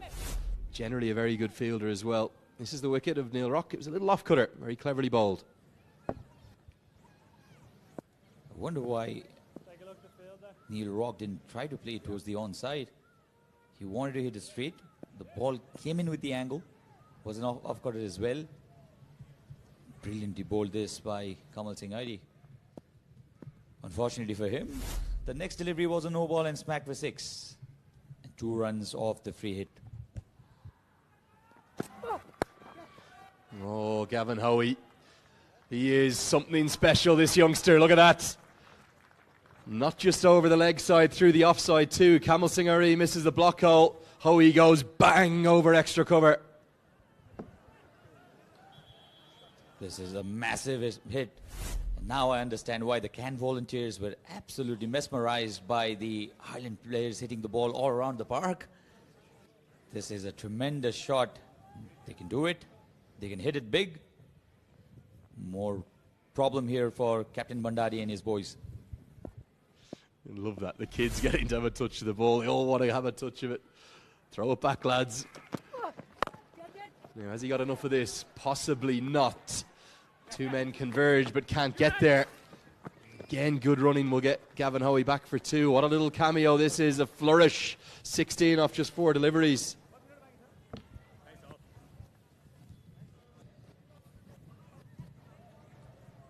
Kamal Singh Aidi, we're praising him for his start. Before the second ball off this over, it is going really well for him. Picked up 3 important wickets. He's looking in good touch as well, and this is what happens in shorter format of the game. 1 over can completely destroy your figures. Hides it away outside the off stump. That's much better. That's the field he's got set. The man out at deep third, a man in the circle at short third. And protection on the offside. Be great to see Dev Canal bat today. I wonder how he can go in the shortest format. Can he stay the case to get into the mix of that T20 World Cup?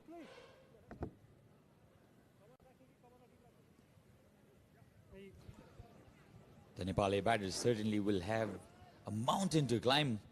199, the highest score so far in this Ireland Wolves tour of Nepal. The previous was 198, made by Nepal senior side against Ireland Wolves. Good decision that for me. Gareth Delaney's come across his stumps, so Kamal Singh Ari's return has been a really good one.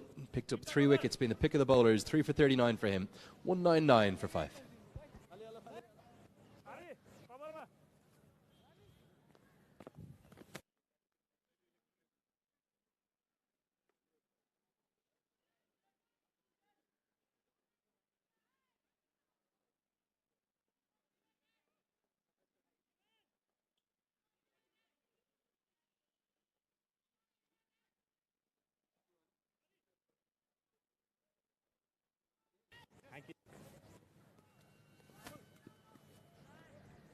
Six balls left. Ireland have picked up 52 off the last 30, and a lot of that's been driven firstly by Neil Rock and now by Gavin Hoey. Gareth Delaney just cannot find the middle of the bat at all.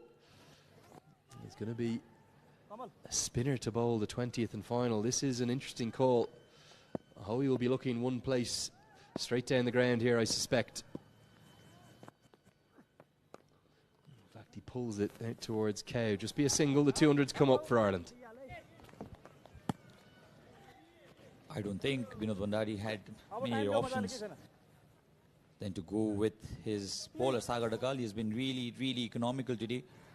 Has given away only 12 runs, picked up that important wicket, and has 5 more deliveries left to bowl.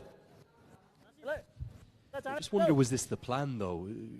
Was it intentional to hold back who's been by a distance your most economical bowler today all the way to the 20th? Maybe could have been better served bowling the 15th or 16th and leaving the last to Rashid Khan. As Delaney flays that over the offside. No real rhythm or timing for Delaney, but he does finally have a first boundary to get to double figures. The sound off the bat was not very convincing,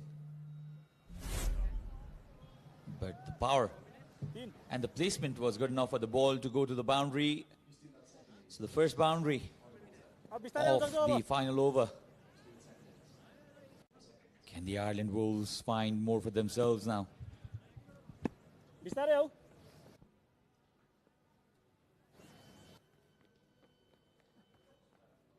Yeah, really nicely bowled. You can see just the lack of pace for Delaney is making him lose his shape. He's frustrated out there. And you'll have to give it to Sagar Dakal as well, the young bowler. It's close, that was really close. 3 more balls to go. Get some bat onto it. Again, the sound off the bat, not very convincing, just over the fielder. In fact, Arif did get his hand. Sagar Dakal feels that the ball should have been taken. Great effort from Arif Sheikh. Don't think it could have been a catch, but he definitely could have saved the 6. Did really well. Delaney does get one out of the screws. He likes that flatter trajectory. Great effort, really athletic from Arif Sheikh, but that's a landmark for the Irish Wolves. Their highest score in their history. Never posted more than 207 before. And Delaney wants to make it much more than that. Back-to-back 6s, that's more like it. Vintage Gareth Delaney, opening up that front leg, extending the hands through. Their previous best ever, 207 for 3 against Namibia. And today they've gone by that, and they're in a very strong, maybe a dominant winning position. This was flat again. Far more convincing than the previous one. Arif Sheikh had no contention this time whatsoever. So 2 6s. Can Delaney make it 3 in a row? Can he do it? This is, for me, why you don't bowl your left arm spinner in the final over. Look at this partnership between these two. 35 off 11. My thanks to Ger Siggins, the Irish cricket writer and historian back home, for those numbers. The highest score in the history of the Irish Wolves. It's been made here in Kathmandu. And this one's gone a long, long way up. And it's gone a long way maybe out of the ground. 6, 6, 6 to finish. Sagar Dakal's excellent figures have been ruined. And Ireland, the Wolves, they've ended up with a Richie Benaud inspired 222 for 5 from their 20 overs. What a performance it's been. The shot was so massive, the ball almost landed in Balku. Huge hit, massive. Sometimes we feel that 6 runs are not enough for the batters. And as I said, in this format of the game, 1 over can change the look of your entire spell. You'll be very happy with this performance, the Ireland Wolves side.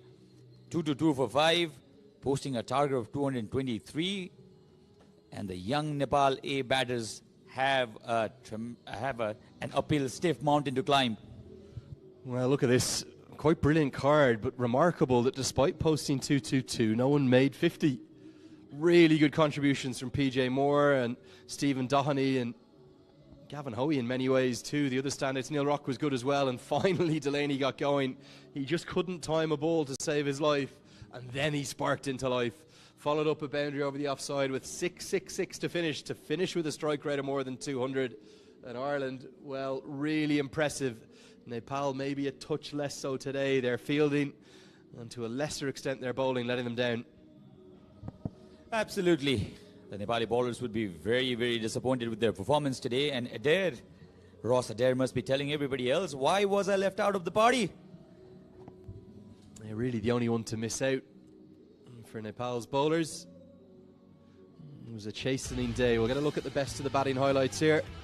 There has been plenty of impressive strokes all around this ground, and how Ireland have shined. The shot was the first counter-attack against Kamal Singh Airi, was dominating the proceeding till that point of time. And the Irish side, they compensated for that early loss of Ross Adair. And they did it in style. This was a flat hit. He almost dug that ball out of nowhere and hit it over the point boundary for a 6. And some poor bowling as well. They allowed too much of room for the Irish batters to manipulate the field with. Yeah, remarkably, every batter in the Irish lineup a strike rate of over 150, with the exception of Ross Adair and Kate Carmichael. Good ball striking from PJ Moore, from Stephen Doheny, who I thought when he came to the crease was exceptional. Carmichael played his hand too in a good partnership that was worth 88 for the second wicket. And that shot from Doheny, well, maybe the shot of the day, despite some of the ones being bigger. He just looked $1 million when he came out to bat. He made 34 off 16 with 6 boundaries in there, 4 fours and 2 sixes, some innovation. He's well known as a 360-degree player back in Ireland, and didn't he show that to us today? Arif Sheikh bowled one good over and then an over maybe too many, as he was clubbed for 24 in his second. With Doheny taking a fierce liking to the medium pace of the all-rounder. And then took a little while for Neil Rock to get going, but he too got in the act. I'm not sure whether some of Nepal's scouting was the best. You don't really want to bowl left-arm spin to either Neil Rock or Gareth Delaney. And both Rock and Delaney, towards the latter stages of the innings, took Bashir Ahmed and then laterally Sagar Dakal apart. Kamal Singh bowled nicely, but even he wasn't spared some treatment as he went for 39 in his 4 overs, and every single Nepal bowler went for more than 8 and over. They did, because there were 15 fours and 14 sixes in this Irish innings. 29 boundaries for the Ireland side, the Ireland Wolves side. The runs came in thick and fast. They kept attacking the Nepali bowlers. They understood that this bowling lineup was a little inexperienced, and that was the final over, the over of Sagar Dakal. Interesting decision taken by Vinod Bhandari to give the final over to a spinner, and that was the second 6. This, as I said, almost landed in Balku. Yeah, what a finish. 6-6-6 for Ireland to get to 2-2-2 for 5. There's the bowling figures. 6 bowlers used. No Dev Canal, maybe a little bit of a surprise, but his part-time off breaks could have been handy on that surface. Well, no Pawan Saraf in the starting 11 today. Surely we'll see him tomorrow. 5 wickets fell to the bowlers. Let's take a look at those 5. Started with Ross Adair's dismissal to what was a very sharp catch at first slip from Arif Sheikh. Went very quickly to him, who got up quickly above his head. And then the second one was the Cade Carmichael LBW trapped by Sagar Dakal. This was, I think, a little casual. He's looking to get to his 50. Very, very disappointed. He came down the track, attacked Kamal Singh ID. Good thinking of bowling a short, and excellent catch this from Sagar Dakal. That was the 4th wicket that fell in the Ireland Wolves innings. And the last man to go was Neil Rock, the skipper of Ireland Wolves. Easiest of catches for ID. He takes up his 3. Eventually was expensive. And that's the state of play at the halfway stage of this first innings. This first T20 even. The first innings is done. 222. The Irish Wolves have posted the highest score in their short history. They've played 15 T20 matches in their history. They've never made this many. It means Nepal will have it all to do with 223 to win. Don't go anywhere too far. Back with all the action. Probably about 5 minutes time from now. We'll see you for that.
promise of sunshine.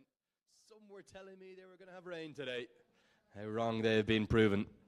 Beautiful sunshine and great reward for both the Cricket Association of Nepal and Cricket Ireland to get the reward for reworking that schedule to try and ensure that we could get as much cricket as possible on this tour. A washout yesterday, but the first T20 refixed to today, and it means we'll get a Super Saturday game tomorrow.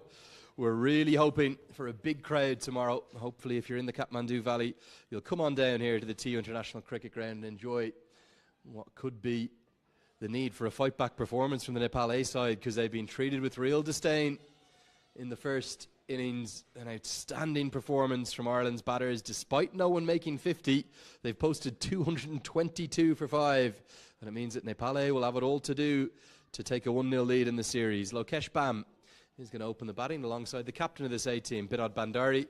Fionn Hand as the ball in hand, and we're all set for what should be a really entertaining second innings. Nepal are going to have no option but to go at it. I'm looking forward to seeing Dev Canal as well. Probably see him at number 3. Ireland, they're in the box seat. It's going to be 223 Nepal will need to win. Here we go. And a sign of things to come. Runs and really the first big cheer of the day right from the off. As after sending out the search party, I've managed to find Ayush Gautam. Ayush, very good afternoon. Great to have you with me. A very good afternoon, Lenny. Well, a good start for Nepali. Lokesh Bam just doing the thing that was needed. They need to attack from the first ball. They need to capitalize the power play overs. Slipping please to start off. Brilliant delivery. Coming with that pace, generating that bounce. Completely opened up Lokesh Bam. Well, both the attacking batsmen, Lokesh Bam and Binod Bandari out there. Yeah, Fionn Hand is full of potential, isn't he? I think by his own admission, he won't claim that he's the finished product yet. Not easy being an all-rounder, fast bowling all-rounder, that is. He's had a few tastes at the top, including in the T20 World Cup itself 2 years ago. He's desperate to get back into the team. But deliveries like that one there, where he gets the ball to shape away from the right-hander, are what make him so exciting. Because the natural angle, because he comes quite wide of the crease, is pushing the ball back in. But then when he gets it to shape, he can produce world-class deliveries, as Ben Stokes found out at the MCG in a big way as he castled him. But the seamers have found it tough work thus far for Ireland. Look at that. 3 beauties in a row. Absolutely, Lenny. Lokesh Bam just trying to reach towards the pitch of the ball. Coming with that angle, he's bowling over the wicket, just coming with that angle. Look at that seam position, just dipping away from Lokesh Bam. He needs to be careful out there.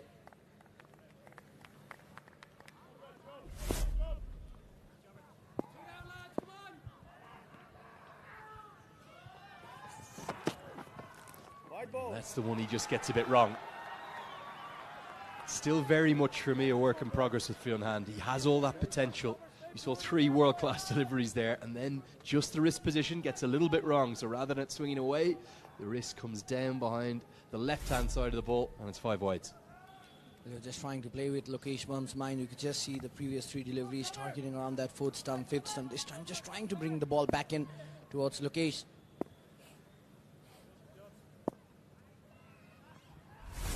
Lokesh is looking desperate, Lenny. Gets a full toss this time. Now, Ireland will want to feel better than they have in the 2 games thus far. They got a real lesson, didn't they, from the Nepal senior side as to the quality you need to be at. Well, namaste to you, sir. Beautiful Dhaka Topi. Well, he's always out there. You talk about domestic cricket, international cricket. Every time there's cricket in TU cricket ground or Mulpani cricket ground, he's always there. Just slightly the wrong line, but gets away with it. And 1 to 2nd, and Binod Bandari calls Bam back, gets back comfortably. So a solid start. They need the best part. In fact, they need in excess of 11 runs per over. That's what they've got from the first one. It's 11 for none.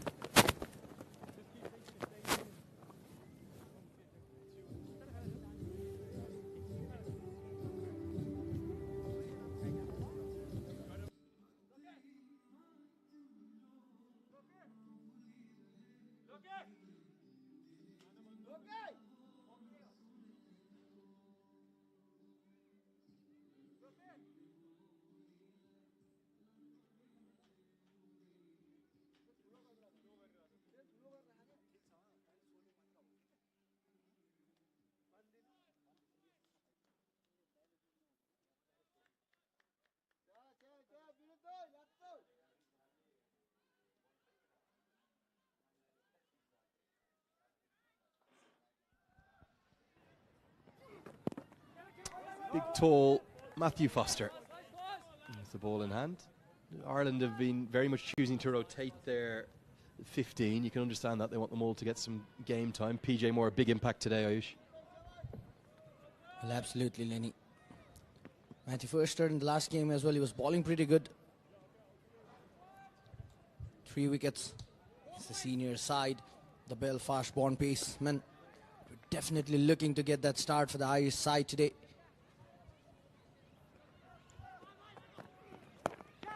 He's gone short, and with fine leg up in the circle, I'm not sure that's a great option. And oh, credit to our cameraman, he didn't even flinch, did he?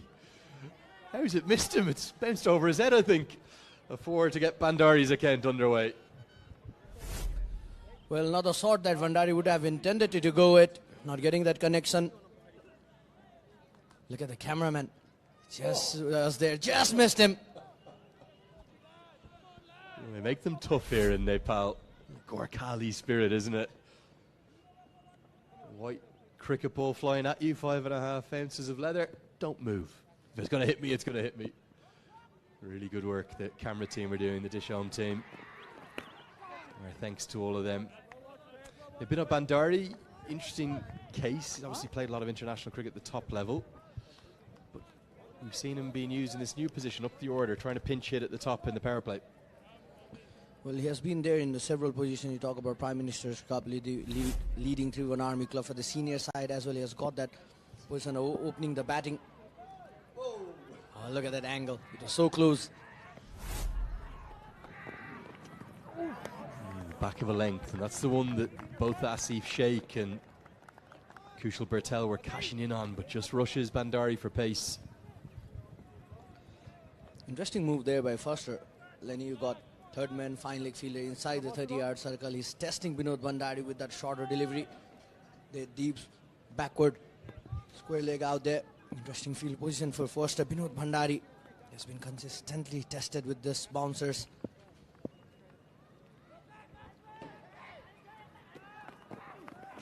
Now it's the cutter, and Bandari, well, he throws the kitchen sink at it, but he can't get past Fionn Hand there at mid-on. I'd love to hear your thoughts at home. You can use that hashtag IRE Tour of NEP, if you can remember that. Or maybe just use a hashtag Nepal Cricket, we'll catch it in. But yeah, get in touch, send those messages in on social media. Love to hear from you. And now the Yorkers hit. It's a good over from Foster, just that one boundary. 15 for now.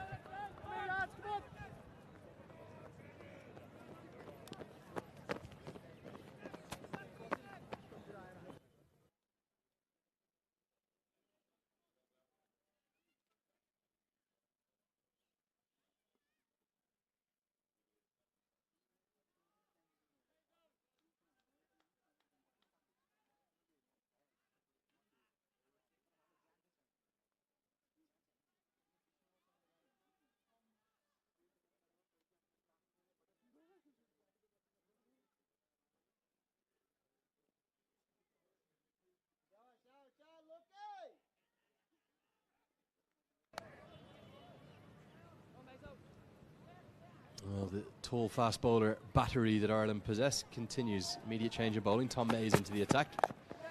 Well, quite different, aren't they, in their approach, despite all being tall right arm seamers. Well, they've got that height to generate that bounce, just coming in from straight angle. Just take that ball away from the batsman. We're seeing it. The plan has been pretty clear against the both opening batsmen of Nepali. They're just trying to test them with their line and length, just taking it away from the batsman. The slip has been removed in this over for Lokesh Bum. And now some attempted innovation. Bam looking to exploit the fact that both fine leg and third are up in the circle. So Ireland mainly get good reward powering down the ground. Surely, particularly with the pace on the ball, the new ball, that's where you want to try and hit. Well, that's just desperation. We saw Binod Bandari. We're seeing Lokesh Bum in the previous over as well. He's looking desperate to score those runs, and that's a pressure when you have a target like 223 on the board. You just need to attack each and every deliveries.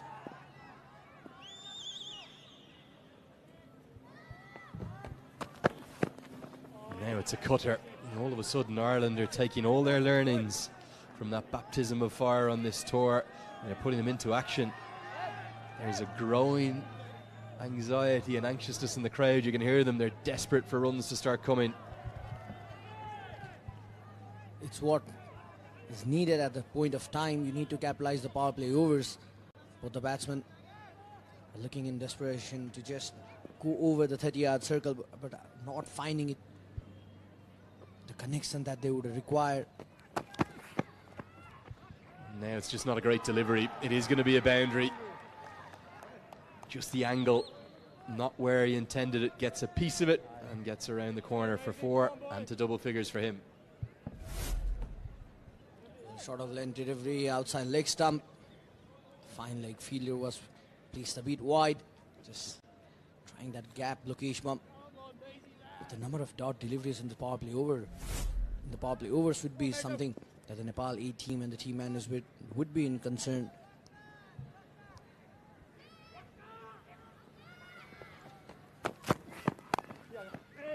It looks like Ireland have done a lot of work on their lengths, haven't they? They haven't really bowled anything full at all in these first 3 overs. Everything either back of a length, so a hard length, or else the bouncer. They're really the only 2 options we've seen.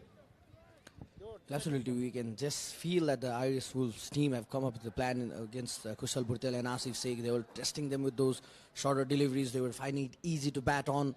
And now when you come and play against Nepal, the plan has been clear. Just hitting the deck hard in the good length areas, back of length deliveries. Just testing both the openers with those shorter deliveries.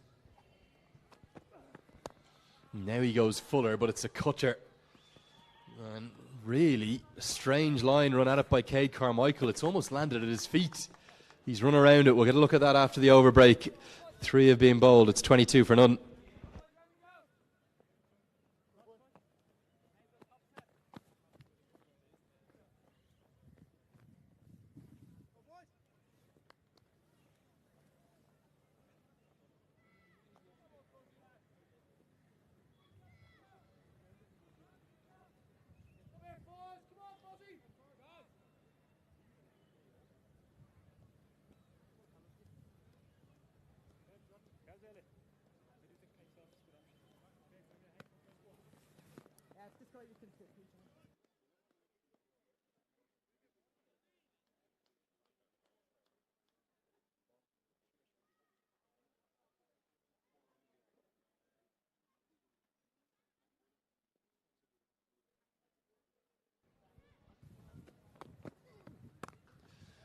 Too short this time. Cut away and cut away with real style.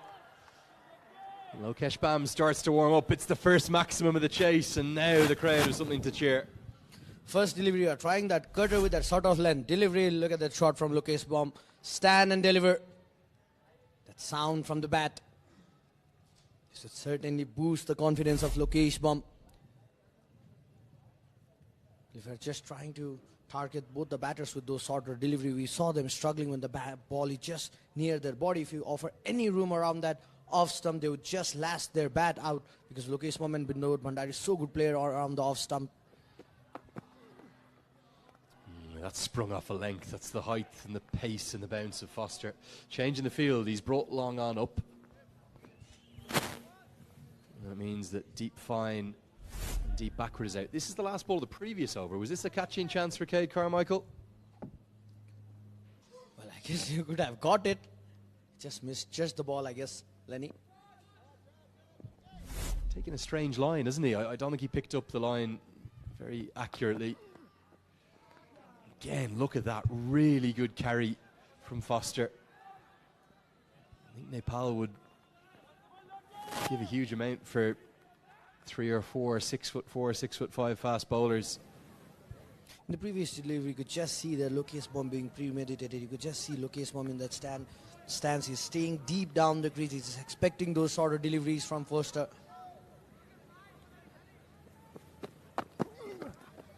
Once again, he was trying to do some unorthodox shot out there, Lokesh Bam.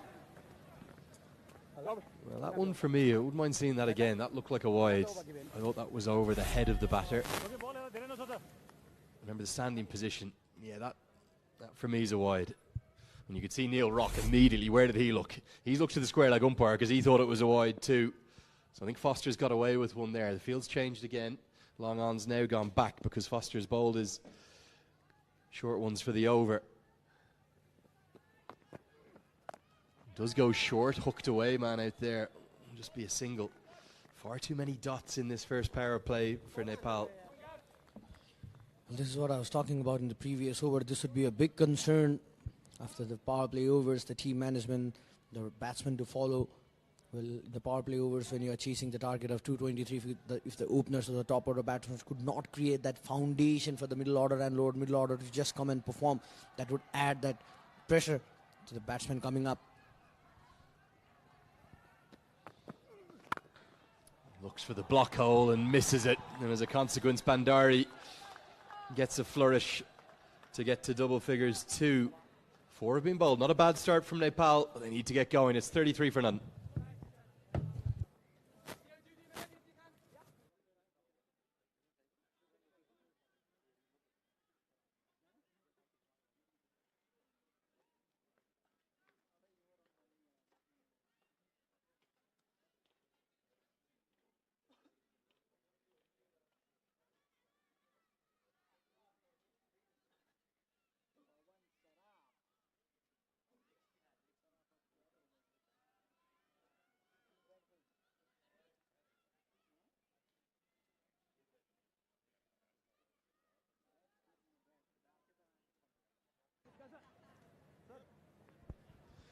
You can see here Nepal actually ahead of where the Ireland Wolves were after 4 overs. Big shock for me as we're going to see some spin for the first time. Gareth Delaney in with his leg breaks. 15 dot balls out of the 24 we've seen thus far. Well, they are ahead where the Ireland Wolves team were, but this would be a concern because they're chasing the target, and in T20 cricket, whenever you are chasing, the additional pressure would just add on to it, and 15 dot deliveries so far. In every dot delivery, if you look at every dot delivery, they're just trying to hit the ball hard, not finding that connection. Well, then you spin into the attack. What do you see from here? I think it's good team selection today from Ireland. I know their primary goal is to try and get as much cricket into all 15 here. It was the last ball of the previous over as Bandari just accessed the offside very nicely. There's no real left-handed options in this batting lineup for the Nepal A team, just Sagar Dakal. Everyone else bats right-handed. So as a consequence, they've got Delaney and Hoey to turn the leg breaks away from the right-handers, and Humphreys back in. He'll take it away with his left-arm spin too. And the dots just continue to stack up here. They need to keep an eye on that required run rate too. Over 2 runs per ball needed now, Ayush. Oh, and Fortune, an inside edge. He's going to squirt away, challenge the rope and get there. Good effort from Foster, but he can't cut it off. Not where Lokesh Bam intended. Well, a bit of luck there for Lokesh Bam. Just trying to go over that mid-wicket with a big heave. Look at the shot. Could not get that connection. Just the bottom part of the bat. And the runs are coming, but the concern is that what we are talking about, Len, is the dot deliveries. They're not trying to rotate the strike. They're not trying to keep that scoreboard ticking. They're just trying to go after each and every deliveries.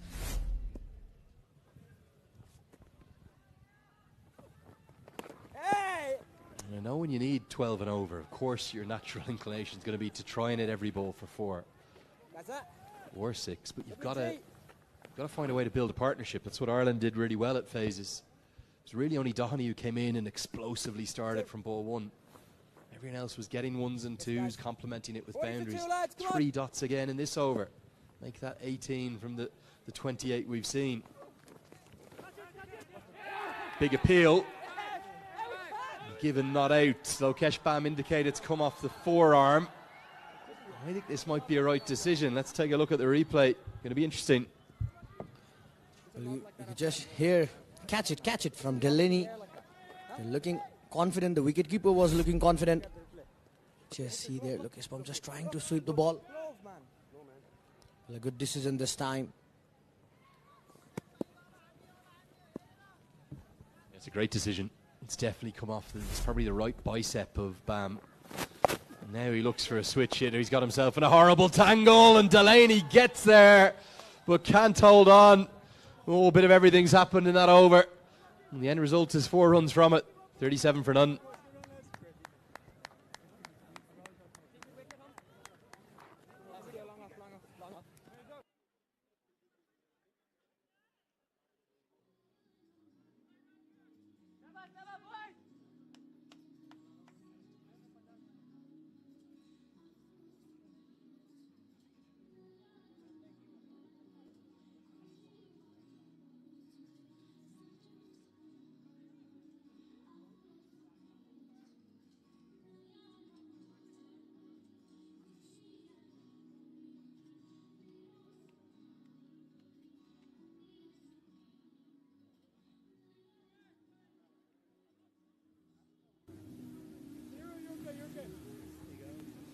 So that required run rate is starting to get out of hand.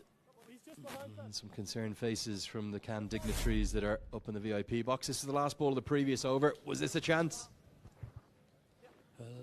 He was out there in the ball. There was a chance. Just could not grab the ball. Look at that call. Well, was it a catch? A ball or a keeper? Lenny at the moment, because Neil Rock was also trying to go for the ball. Yeah, changing the gloveman today. I think Neil Rock is going to keep for these 3 matches, with Doheny having kept for the first 2. Maybe the keeper could have got there. Matthew Humphreys in for his first ball today. Starts down the leg side. The dots just continue to stack up. Looks a bit scattergun, the approach from the 2 Nepali batters. Can't really get their strike rates up above 100. They're just trying to go after each and every delivery. This has been a big concern for both the openers at the moment. Well, look at the turn coming from the wicket. Well, that ball there kind of sums up the approach for me. It's almost wildly, not quite blindly swinging, but there's no identification of the length. That was a good length delivery outside the off stump, and Bandari's tried to heave it out towards Cow Corner. Get back and deep in your crease, cut that away, you should get 4. But right now, these 2 are sadly swinging away like a rusty gate. You might think, oh, none down, it's been a good start. I think it's been anything but for Nepal. Well, back-to-back dot deliveries. You can just see Binod Bhandari once again trying to go for that big shot, not getting any connection out there.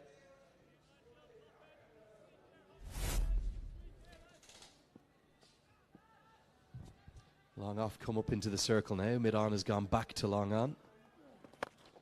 And that's where he's going to try and hit it out towards long on Cow Corner. Not sure he's quite got enough of it. Oh, he has. And it might be Gavin Hoey right out on the rope, who looked to do everything right. And was there maybe a gust of wind or something just at the end? Bandari has 6, but it's a fortunate one. Look at this, just trying to hit the ball, going after the deep mid wicket. I guess it was Gavin Hoey. A brilliant effort out there by Gavin Hoey. He just had the ball in his hand. He was just trying to give it back to few on hand. But just running for that support. This has been the problem, isn't there? Every time Nepal have got a boundary, a dot ball almost inevitably follows it. Great effort that from Gavin Hoey. It might have just got his position a tiny bit wrong at the very last moment. Imagine he'd flicked that up to Fionn hand. That would have been one of those iconic boundary catches we're seeing more and more of these days. Good start from Humphreys this. Already 4 dots. Well, 4 dots in this over. Scored a boundary in this over, but the concern is those 4 dots that we have been talking about it from the first over. This time Humphreys gets his man. Binod Bhandari once again being premeditated to play that shot around the deep mid wicket. Well, the first wicket, the last delivery of the power play, the skipper Binod Bhandari has to depart. Yeah, it's been coming, to be frank. Matter of time, it felt like. Just speared in, a nice fast flat orthodox delivery, skidded on a touch. Bhandari, well, he was trying to get that slog sweep away again, he couldn't. He's been castled, bowled for 16 from 14 deliveries, and Nepal are 43 for 1.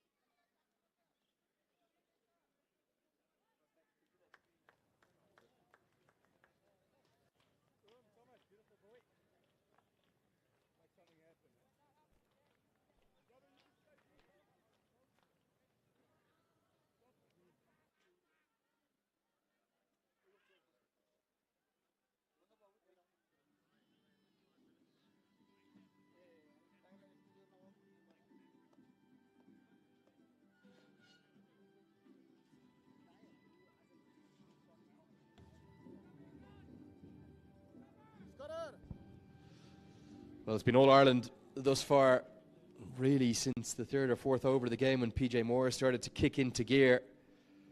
Very impressive, his innings of 49. Tom Mays is going to return to the attack, and Dev Canal is the new man to the crease, but he's at the non-striker's end for the moment. Binod Bandari, Nepal's captain, dismissed for 16. And we'll see Mays now be able to bowl with 5 fielders outside the 30-yard circle. There's been a complete lack of that, hasn't there? Rotation of the strike, very few 1s and 2s in the first 6. Well, I guess just 6 runs came from the 1-2 in the first power play over. They're just trying to go after each and every deliveries. We talked about the dot balls in every delivery. Well, the new man in, Dev Canal, first time being part of Nepali. Was not there in the Canada series when Nepali played their first series against Canada 11.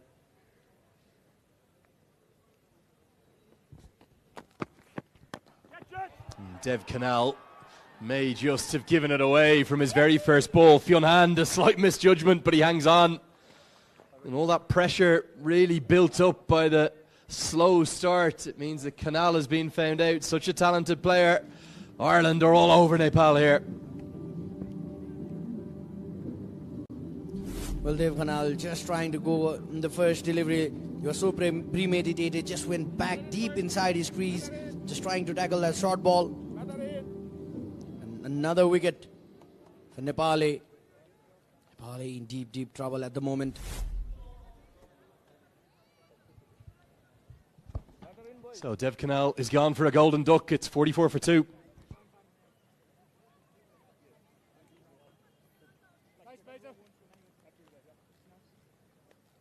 If you really wanted to, it'd be mid-wicket and then find leg on, but I still don't mind just going to run a ball.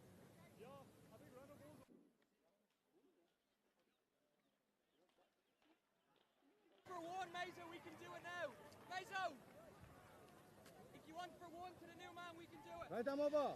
Arjun Garthi, the new man to the crease. He's in at number 4, one of the newer faces into this Nepal A side, and a pretty invidious position that he's been placed within, because after a very slow start to the power play, he's been brought to the crease after Dev Canal has been dismissed first ball.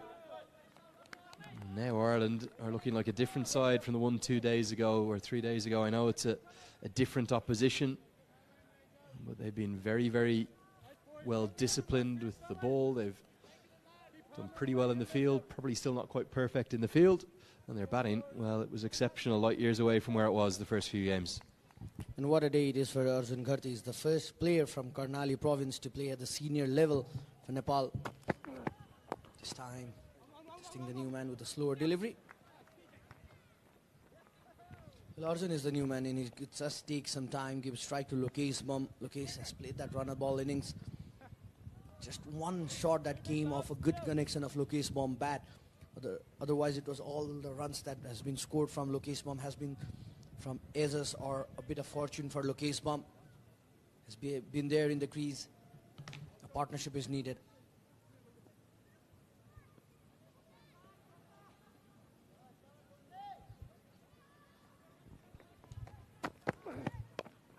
Yeah, and so great to see someone from a new area where cricket's really just starting to set up some roots. The largest province of Nepal. Another look at this Dev Canal wicket.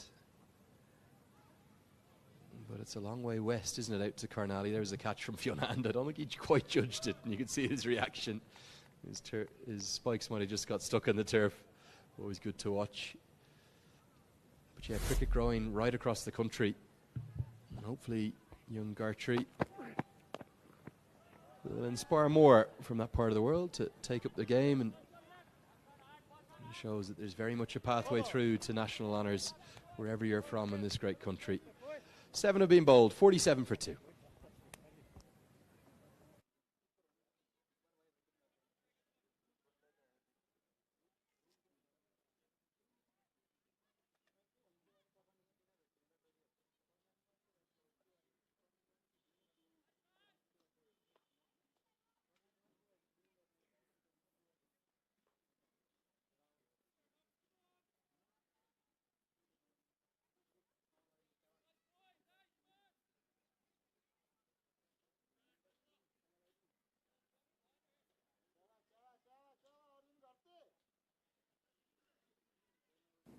Thank you.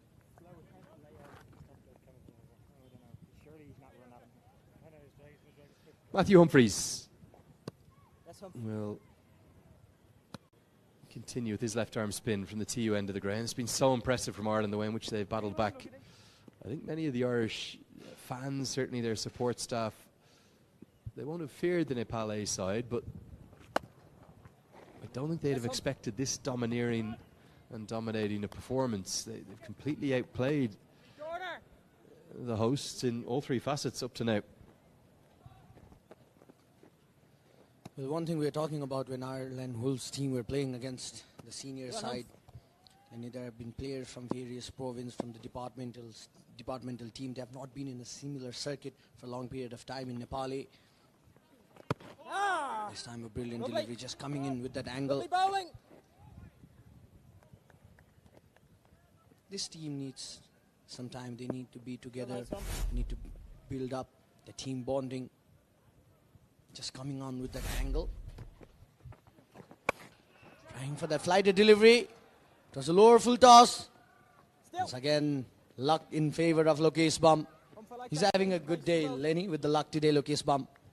Well, yeah, fortune's on his side, but he's had that one life dropped by Gareth Delaney off his own bowling, but just 26 off 26, not enough.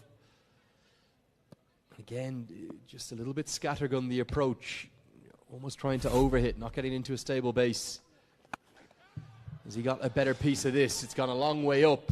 There's a man out at long off and long on, but over his head. Better contact this time, and he does get 6, a badly needed 6 for Nepal. Well, a much needed 6. Lokesh Bum is now finding that connection from his bat. It was in his reins. Lokesh just loves playing that shot, going just beneath the ball. Well, the two fielders just cleared the rope.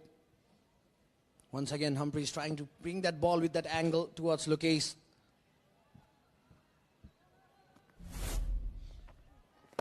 Goes Fuller again, that's brave, that's up towards us and very nearly through the window. Ayush, take cover. I was worried for you there, I had my left hand out to save your laptop. Back-to-back 6s, much more like it from Lokesh Bam.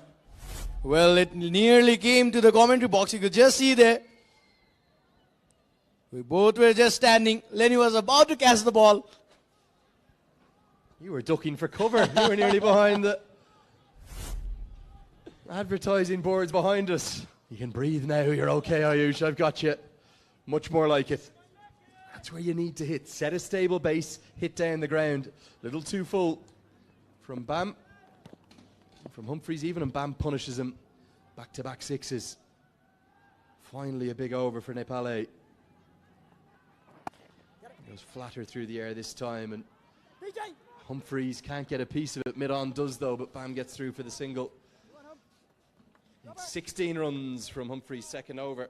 Nepal A, 63 for 2. No, not yet.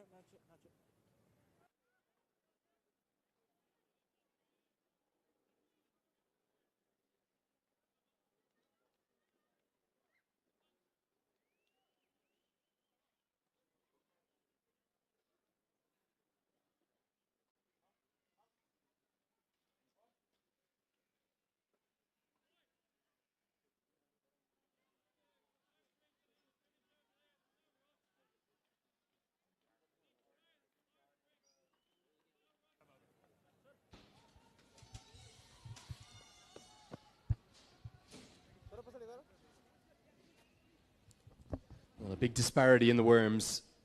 You can see why, and most of Ireland's acceleration really came in the last 10 to 12 overs where they were so good in that second half. Going to see some leg spin now for Gavin Hoey. Good captaincy from Neil Rock. I like the way he's continued to attack. Slip in place, backing his leg spinner. 5 fielders on the offside, 4 on the leg. He starts with a drag down and misfield, a backward point. Oh dear. Not a particularly good piece of cricket from anyone there. Not a great delivery. I'm not sure the shot was particularly well played, and a misfield at backward point. 4 runs the end result. Well, both the team not having a good day in the field so far. It was Matthew Humphries out there. We're talking about Neil Rock captaincy. just rotating his bowlers. He's placing that field position, just trying to play with the batsman's mind. Much better from Gavin Hoey. That's where you'd expect him to be. And Lokesh Bam is furious with Arjun Gartry, who appears to me to have not backed up an inch. There was a definite single there, and it's been turned down. Some restlessness growing in the crowd.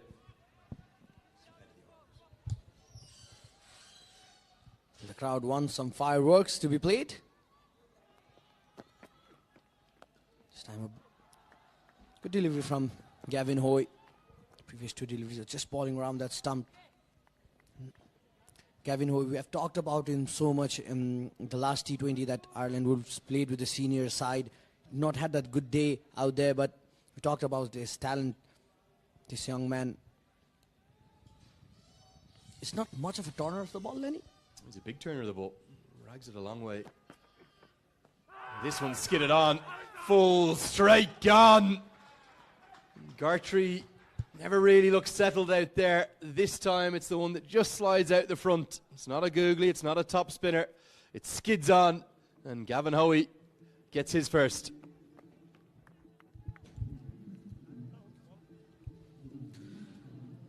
Well, Arjun Gartry, you could just see that delivery. It was a googly just playing in the line, Arjun Gartry. Easy decision for the umpire. Pressure now on Nepali. Well, Ireland Wolves have dominated the Nepali so far.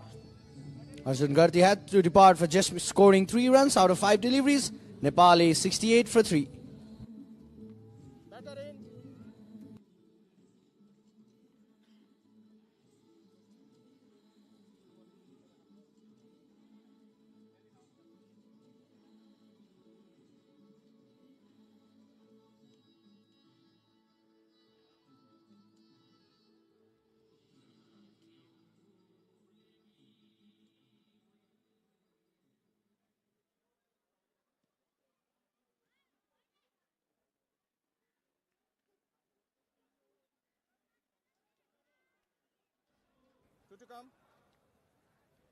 Arif Sheikh in at number 5 as Gavin Hoey starts brightly like he started with the bats.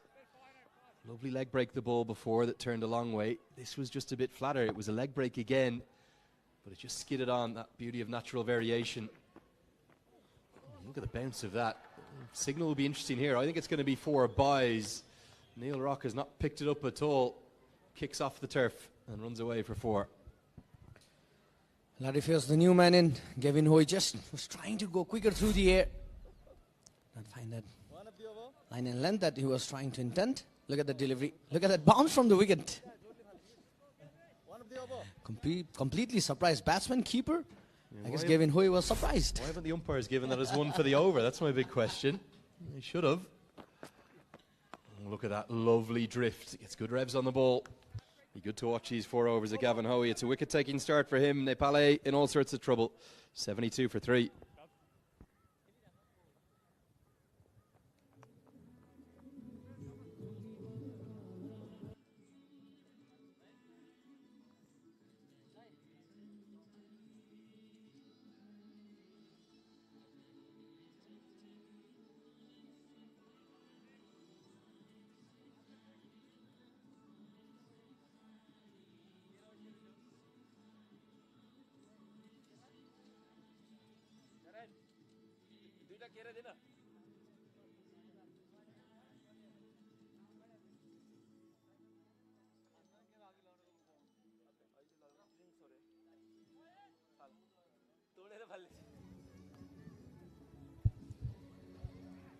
Arif Sheikh and Lokesh Bam.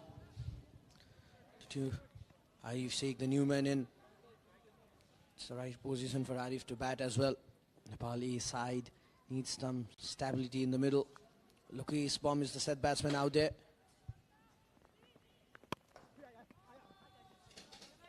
Few on hand continuing in. With this, there's a change in the commentary box. A very good afternoon, Sachin. Good afternoon, Ayush. 73 for 3. Nowhere close to where they'd want to be, chasing this massive target of 223 posted by Ireland Wolves. Lokesh Bam, 45 of 33. He has to play gem of a knock here to get his team anywhere close to this target. Driven really well, this by Arif. Keep slamming, Paul. And this is what both the batsmen can do at the middle. At the moment, Arif Sheikh is the new man, and he can just rotate the strike, give it to Lokesh Pam. He's the set batsman out there. Yeah, Arif has that capability to just hold one end of the innings and give that confidence to Lokesh Pam to go after the bowlers. The concern has been number of dot deliveries in the first power play, Sachin. Oh, that's edged. Lucky runs here for Lokesh Pam. He won't mind those. Hasn't been a very comfortable stay at the center, Lokesh Pam. He's got boundaries at regular intervals, all right, but he has conceded far too many dot deliveries as well. Well, on one thing, we've seen Lokesh Pam from the first delivery just trying to go after each and every bowlers, and there's not been that much of a shot that has came out of the middle of the bat. The fortune has been in his side today. Just like that. He's been beaten in far too many occasions. I've seen this young lad from his very young age. Has tremendous potential. He has the hitting power too, good technique. But some way he has not been able to convert his ability into performances. That has been a massive issue with Lokesh Pam.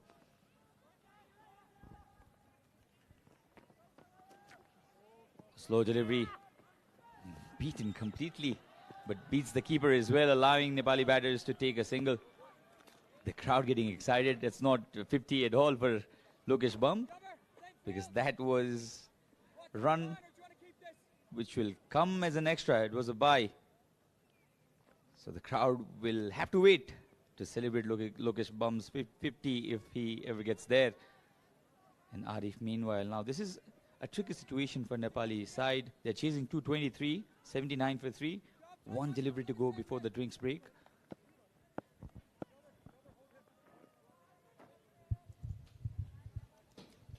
Well, there has been a change in the field. Short fine leg fielder just pushed back towards the fine leg. Once again is being called in. On hand, just trying to play with the field set.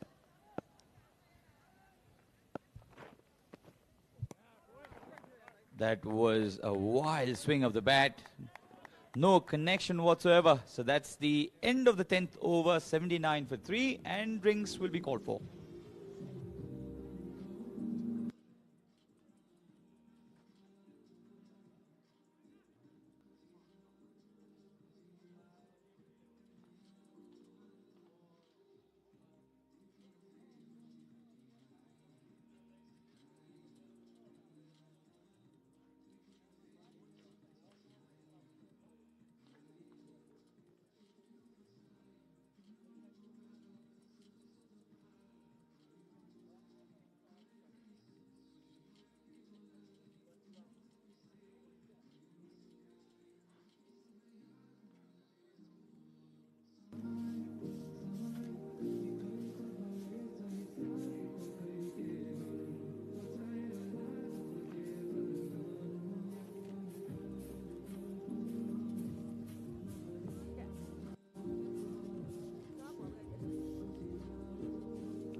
So that required run rate 14.40. That will be a matter of concern for the Nepali side. The Nepal A side, they're going at 7.9 and over.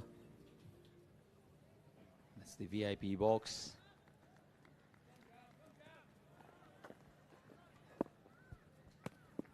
Administrators, actors, other celebrities all enjoying cricket. Nepal A taking on Ireland Wolves. Hint of turn this time for the bowler, and 50 comes up. Crowd cheering him up. Lokesh Bum gets to his 50 of 37 balls. Has been a mixed kind of innings for him in terms of ball hitting. Has struggled to rotate the strike at times, but 50 is a 50. The question now is, will he be able to convert this into a big score? Shot, pulled, and that has gone through the two fielders. That has penetrated the gap. Wasn't a big gap as well. Both the fielders were converging, and there was a chance of the ball being stopped, but this has gone through both of them. Look at that shot from Arif Sheikh. He's trying to play towards the leg side. There are two fielders out there. The casual effort, you need to call it. This time a brilliant shot inside out. The ball goes all the way for a six. A brilliant shot there by Arif Sheikh. And this is what Arif does when he's in the team. He brings that stability. He brings that partnership in the team. Oh, what a shot Sachin is. This is short of the innings so far. Didn't try to overhit it. Inside out. One for the photographers. Look at that pose, and he knew that the ball would go all the way. Clears the boundary. So Arif Sheikh now joining in the party. 133 quarter 57. Call for the single. Risky run. Eventually completes it. Lucas was there. He's making that call. He wanted a run out there to have this intent, because they could not afford any dot deliveries at the moment. They just need to keep that scoreboard ticking. Wasn't a great throw either. Arif Sheikh was struggling at one point of time. The throw should have been quicker. Shorter one. And Lokesh Bum pounces on it. And that's another six in the over, this time off the bat of Lokesh Bum. Well, that ball just went towards the practice area. That was the previous delivery. Just took that single, and this time Lokesh Bum, look at that, was premeditated. Just transferred that weight into his back foot, just going over that deep square leg region straight into the practice area. This is a great opportunity for Lokesh Bum to replicate what Anil Shah did in that series against Canada. He had two opportunities, got 50 in one, 100 in the other. Got his side cemented in the senior team, Anil Shah. Now Lokesh Bum, he's been in the circuit for quite a while now. He's got his opportunity today.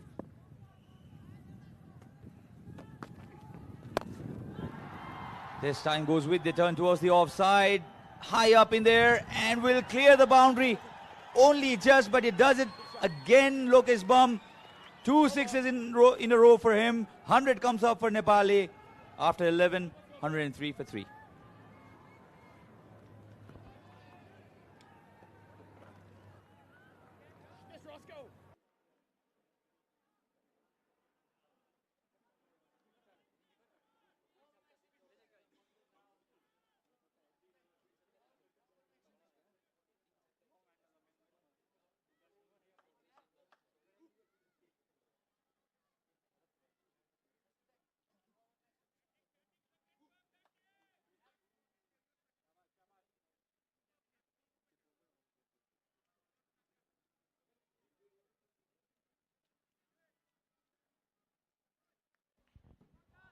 So at this stage, Ireland Wolves were 96 for 3.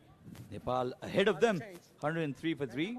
So they are in contention still, the Nepali side, but they'll need a big innings from Lokesh Bum at least. 120 needed of 54. This was that 6, that massive hit. Went miles up. Not in terms of length, the hit wasn't massive in terms of length, but it went really high. Went for the maximum. Gareth Delaney has been brought back into the attack. First over, he just considered 4 runs.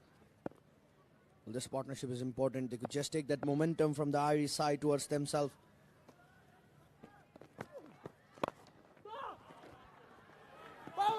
Delaney, another leg spinner in operation at single taken. Now Arif will have to play that inning of an anchor, which he likes doing too. He's not somebody whom you expect to come in and play brutal shots all around, but he can take singles, give back strike as well, and occasionally can hit those long sixes and boundaries too.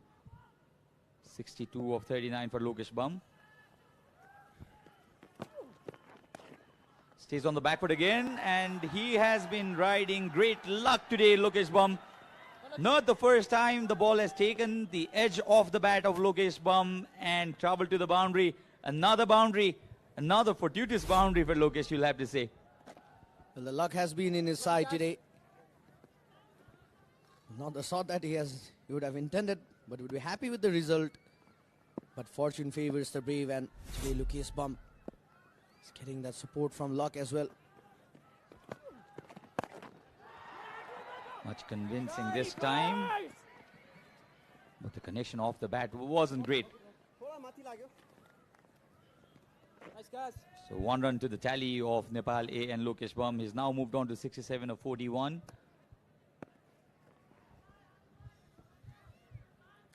Well, this is turning out to be a brilliant partnership between Arif and Lokesh at the moment. A good delivery from Delaney. Talking about Arif's sake, Sachin, we have been talking about this thing. He's playing that anchor role. He has that ability to hit the ball, go for those big shots. But what he brings in is he brings in stability out there. He brings that confidence to the partner that you play your shot. I'm here to hold that one part of the innings. So much of experience in his pocket. And look at the last 30 deliveries. Down the track comes Arif Sheikh, and this is probably the biggest 6 of the day. Straight off the middle of the bat. And the senior Sheikh has deposited this out of the park. Came down the track, straight as an arrow. And that is landed probably on the roof of the building there. Oh, huge hit. That has to be somewhere around 90 meters. That's what I believe.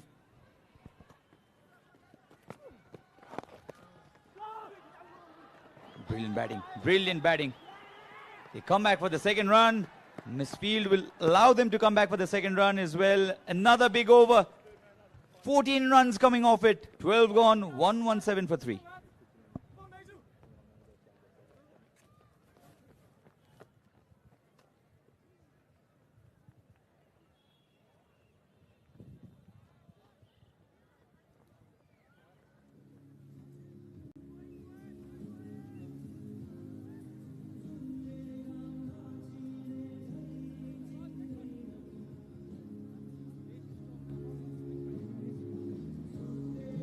So that's the Manhattan graph.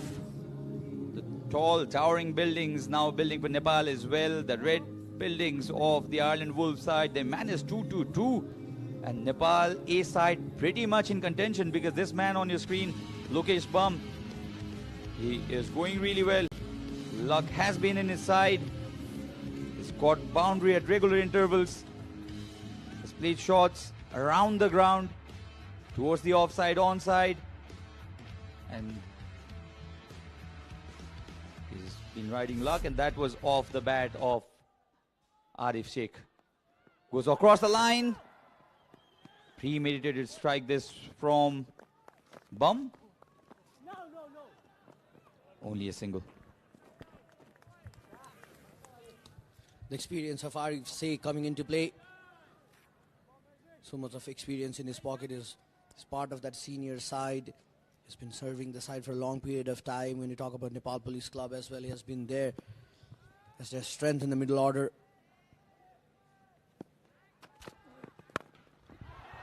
Oh, he adjusts that slow delivery so very well. Another 6 for Arif. He's looking really very threatening for the Ireland Wolves side. Moves on to 27 of only 12 deliveries. You question his T20 abilities and Arif answers you in this fashion. If you think I'm only an ODI batter, well, look at my strike rate today. I've scored 27 of 12, says Arif. He's making some statement now. Absolutely, Sachin. It's a perfect situation for Arif to just take away all the rumors that coming in. 56 of 22 deliveries. Look at this partnership. 27 runs out of 12 deliveries and 24 out of 10 deliveries for Lokesh Bum. Now this is what you said it perfectly right, Sachin. When everyone is talking about Arif Sheikh just being an ODI player, a 50 overs player, we have seen Arif performing in the T20 circuit. Whenever you talk about the franchise leagues or the T20 cricket that is happening around the country, has always proven his part. Attempt of that uppercut. He wants to make a statement, Arif Sheikh. He still wants to play both the formats for Nepal. Was a good attempt because the third fielder is really wide. Would have been a boundary for sure if he had connected to it. And this match is inching closer.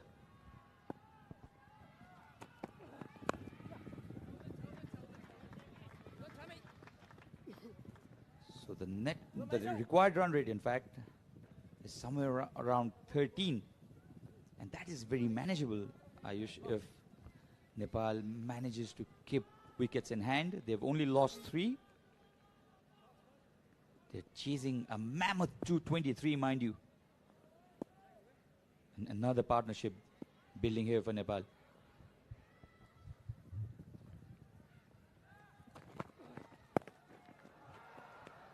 He's predicting the bowlers really well. Oh, dropped it! Lokesh Bum anticipated a shorter delivery. Went across the line.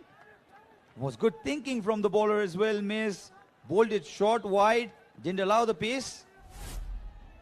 And Humphreys has dropped a relatively easy catch. This can be really very costly for the Ireland Wolves. Oh, this should have been taken. This should have been taken. Young Humphreys has dropped a big fish. Well, Matthew Humphrey is not having a good day in the field. Saw one missed field earlier and now.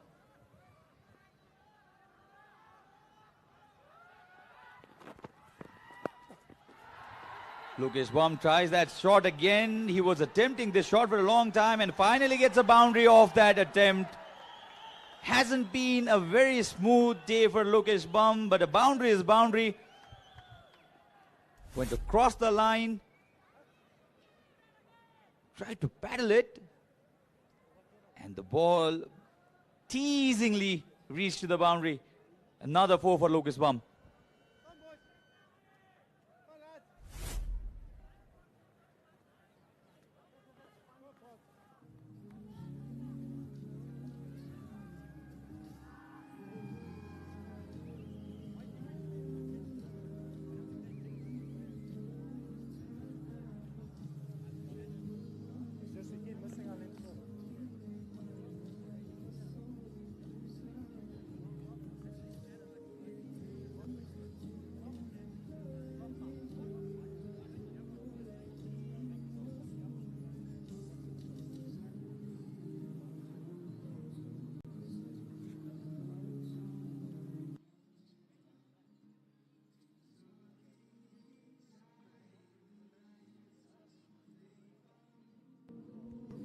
So 92 required of 42.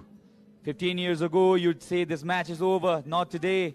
This is the T20 era, and this is very much gettable, especially with that wicket column. Only 3 wickets have fallen so far. This was the drop catch. Humphreys dropping an easy catch. You'll have to say that was an easy catch. And that was off. The man in form, Lokesh Bum, gets another lifeline. Walks down the track. This has gone miles up. I don't think it has the distance. It doesn't. And dropped again. You fire 100 bullets at Lokesh Bum and he'll dodge 99 today.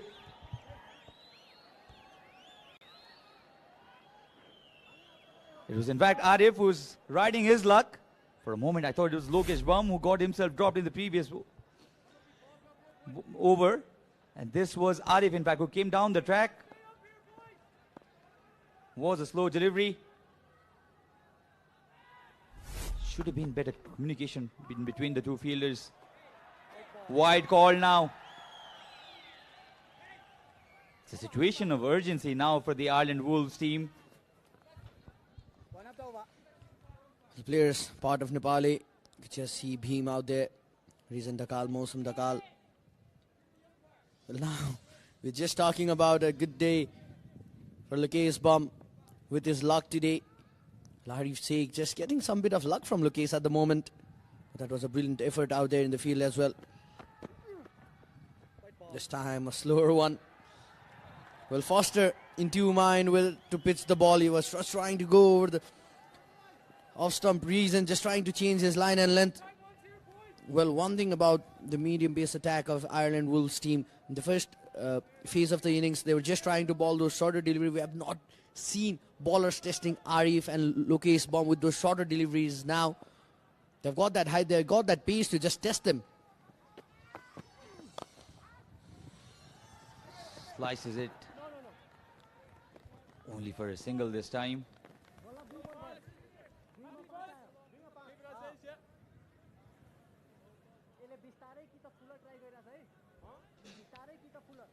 .136 for 3. This partnership threatening to take the match away from Ireland Wolves. The opening partnership of 43 set the foundation right.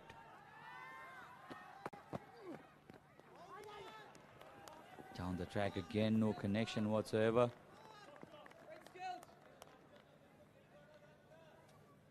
So runs coming in all fashion for the Nepali side. Wides, leg bys, singles, doubles, 4s and 6s.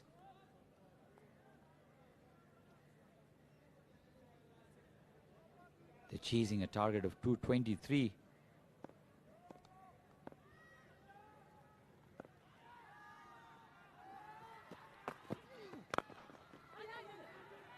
Struck really well, straight to the fielder.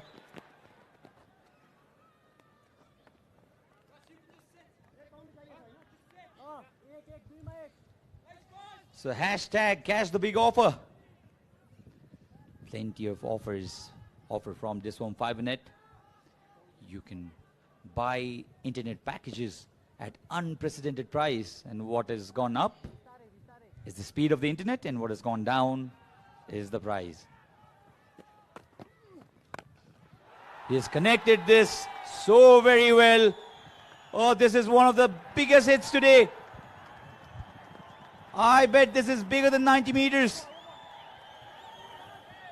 This has landed on the roof of the VIP box. Lokesh Bum, you beauty. He swung the bat really well. And where has the ball landed? Oh, this is one of the biggest sixes you'd ever see in this ground. Humongous hit.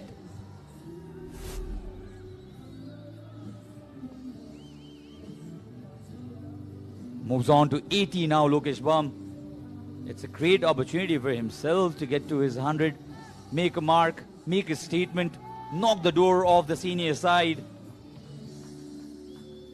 and get his team home.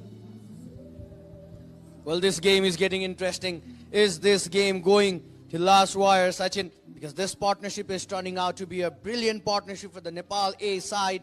You could just see the difference. At one point of time, the required run rate was around 12. The current run rate was around 7-6. But look at this. 10 runs per over. They have been batting so well. A brilliant partnership going on. And Lokesh Bum is looking destructive today. And he is not looking to stop at all. A 4 to follow that gigantic hit. Oh, well, this is happening for Nepal. 14 gone, 148 for 3.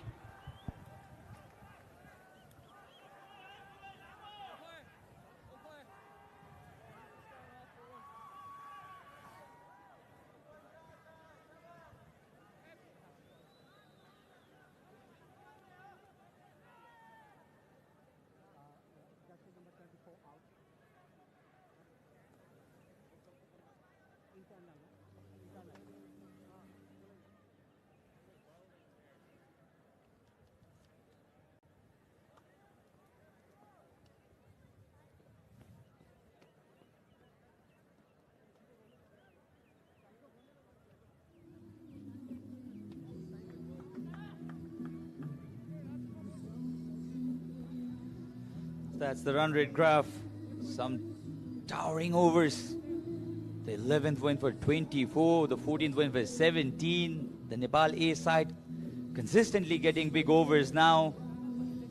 They require around 12 now, which is not a big ask, especially with the way these two are operating at the middle. Lokesh Bum and Arif Sheikh. Well, at the middle in the break, we just saw 5 players of Ireland Wolves team just going there in the middle, talking with themselves, just discussing who to give the ball now, because both the batsmen are looking dangerous. Arif Sheikh has changed his gear. Lokesh Bum is consistently batting in that gear. Well, this game is definitely going to the last wire. Now, this would be a crucial over. Delaney has been good with the ball so far. It's a bit touch expensive in the previous over. This has been the kind of a match where 9 and over is considered to be a good over. Things are coming down the track. Arif judges the length of the delivery really well, stays on the back foot. Now moves on to 84-47, young Bum. All eyes on him. Stay calm. Can he finish it for his team, though? That's the question. He's got plenty of lifelines too. Can he go straighter?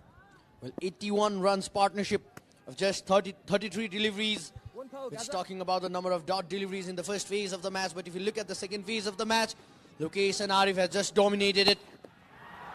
I don't think this has gone all the way, or has it? Yes, it has. For a moment, I thought it just went up in the air. But Lokesh was very confident with his shot. And when he hits, it stays hit. 90. Lokesh Bum has moved on to. Wasn't exactly off the middle of the bat. But that's the kind of bat swing he has that went miles. He looks in a hurry now. Cuts very well, but could not find that gap. So, excellent match awareness. Excellent match awareness from Arif. He knew that the fielder was a little bit hesitant. And he pushed Lokesh Bum for another single, another run after that single was taken. Look at that concentration from Arif Sheikh. He was just looking at the ball. As soon as the bowler missed it, he just called for the second run. Well, Lokesh Bum, everything that is coming out of Lokesh Bum's bat is turning out to be a boundary at the moment. Pressure on Delaney. Absolute pressure.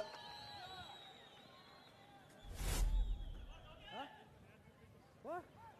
Who? He's not. This time an easy decision for the umpire. Was a wide. That's the kind of pressure Lokesh Bum has put on the young shoulders of Delaney. 65 needed of 33 balls now. Very, very gettable, I tell you. Cut again. Cannot find the gap again, but they'll steal the single again. Everything going Nepal's way. Nepal A 158 for 3 at this stage. At the same stage, Ireland Wolves were 147 for 3.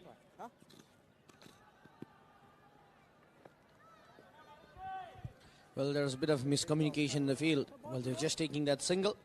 Arif was down the track. He just approached Lokesh to take that single. The trust between these two players. This game is getting interesting. 64 runs out of 32 deliveries. Well, this is what Delaney is saying here. Absolutely intense. Insane going on. It's going intense. It's going everything. And plenty of stretchings for the umpire as well. Wide called, rightly so.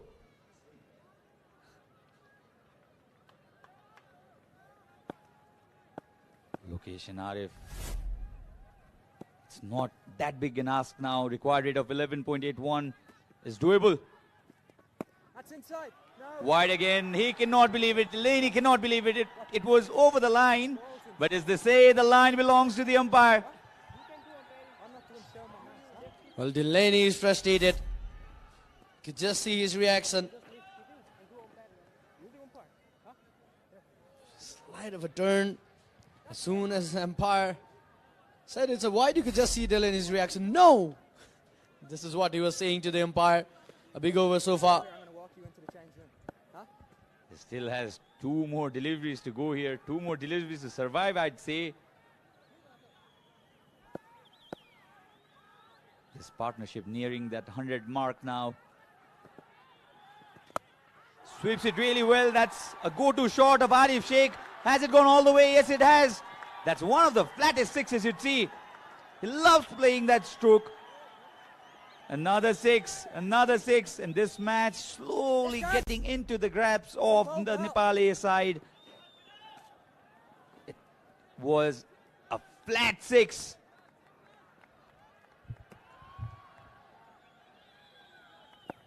Well, I'm just enjoying looking that shot from Arif Sheikh. How well he has batted today.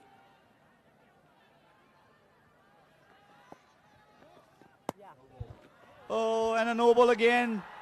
A no ball again. It is a front foot no ball.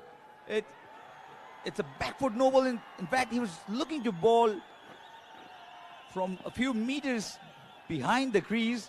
And the 100 partnership has come up in only 38 deliveries. Can you believe it? An insult to injury here for the young leg spinner. This is a free hit. This is a free hit. Connects to the free hit. Deposits the ball. Makes the full use of the free hit. Another 6. What a big over this has been for the Nepali side. 15 gone, 174 for 3.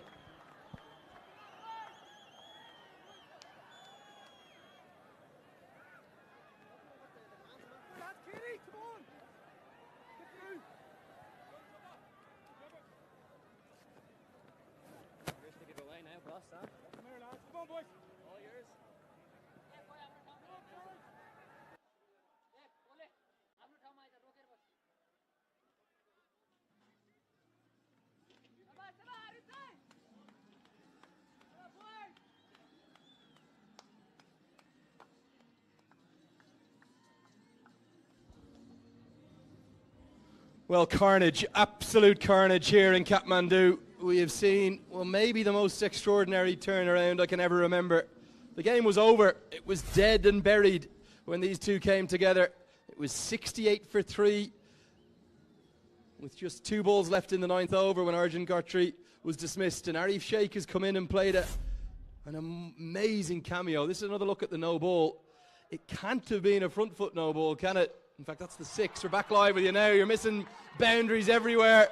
Bam goes bam bam downtown. He's 99 not out, Sachin. I'm not sure if I want to pronounce it as B-A-M. He has been B-O-M-B today. Lokesh Boom. He's hit the ball mercilessly. He's given some bit of treatment to the Ireland Wolves bowlers, and he's now batting at 99. What a statement to make if he can get there. Young man, he's got to a stage where he has put his team into a very strong position from now on.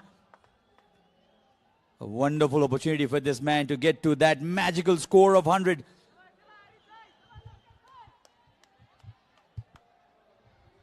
Some deep breaths for Lokesh Bam. He stands on the precipice of something quite remarkable. It's a no ball. It is 100. 100 for the ages here in Kathmandu. He has made 77 runs off his last 27 balls. Lokesh Bam, you beauty, you legend. He was 24 off 25. He's 101 not out in one of the most remarkable displays of counter-attacking I've ever seen. The emotions. He nearly ran up to the crowd at the Chobar end stand. Celebrates his 100 in style. So much of emotions. He's worked really hard. This has been an absolute display of class, his effort of years, and his skills as well.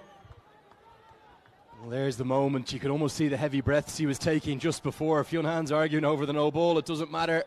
He sprinted back for 2. Arms extended. Shades of Kevin O'Brien back in Bangalore in 2011. That came against England. This one comes against Ireland. And PJ Moore, you can see him clapping in the background. The bat's gone missing. You don't want to lose this one. You can't stop hitting sixes with it. A quite extraordinary innings. Free hit incoming. Going to be a single. They'll think about the second, but they won't take it on. This is a man who's played 11 T20Is with a highest score of 33. He's just played an innings for the ages. He definitely has. He definitely has. And he's roared a strong message to the selectors. This is what I can do. 8 sixes, 8 fours. Strike rate of 192. And he's made the crowd go Nepal, Nepal again.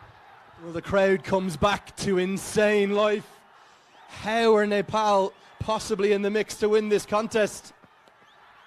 The runs just can't stop flowing for Ireland. There's a panic setting in. The big red button is being pressed in the outfield by the Irish. This is just nothing short of extraordinary. Can Nepal hold their nerve now? Can they get it done? 38 of 27 with 7 wickets in hand. You'd certainly bet for this side. Chasing 223 against comparatively experienced bowling side. And this man on your screen, Lokesh Bam, 102 of only 53 balls. What an innings he's played. Not done yet. Can he take his team to the winning margin? Good comeback from Fionn Hand. It was well inside the guideline. Well, there might only be 1,500, 2,000 here today. It feels like 15 or 20,000 with the noise they've made. They've been treated to a show. Remember, we go again tomorrow, 1 o'clock, Super Saturday. I think this place is going to be packed, and what an occasion it might be. The big question, will Nepal be 1-0 up, or can Ireland pull this game out of the fire? They'll need to produce something extraordinary for that, Lenny. To contain a team that needs 38 of 26 balls, with 7 wickets in hand and 2 set batters. The partnership, 120.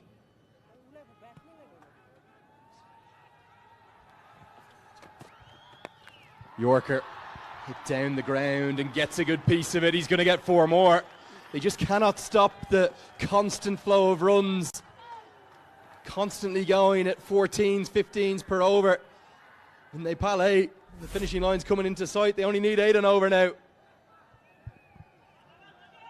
Lokesh Bam was edgy. He didn't look that confident in the first half of his innings, and since then he has been merciless against this bowling lineup. And this is one thing I don't think Ireland have done very well. They haven't really slowed the game down. They've put down a few catches. Fionn Hand with a spectacular effort. Maybe that catch should have been Stephen Doheney's. Partnership 121 now off just 45. They haven't slowed it down. There's a great saying I was told once by a sports psychologist: if you're going to panic, panic slowly. Ireland have done the opposite. They've panicked at an ever-increasing rate. And the run rate's ever increasing. Man out there takes the catch. Finally, something for Ireland to cling on to. Just as well it was Tom Mays there. The tall man at deep backward point holds on to the catch. But what an innings and what a partnership we've seen. This is one innings people will remember for a long, long time. Lokesh Bam, the young man who was nowhere in contention for that national side selection, now has made a lot of noise with his bat. He's got to 100. 100 in a T20 match is not an easy feat. And he's played one knock that people will talk for a long, long time. Chasing 223. He's made sure that his team is still on top, still in contention, goes for 106 of 56 balls. The score is 189 for 4.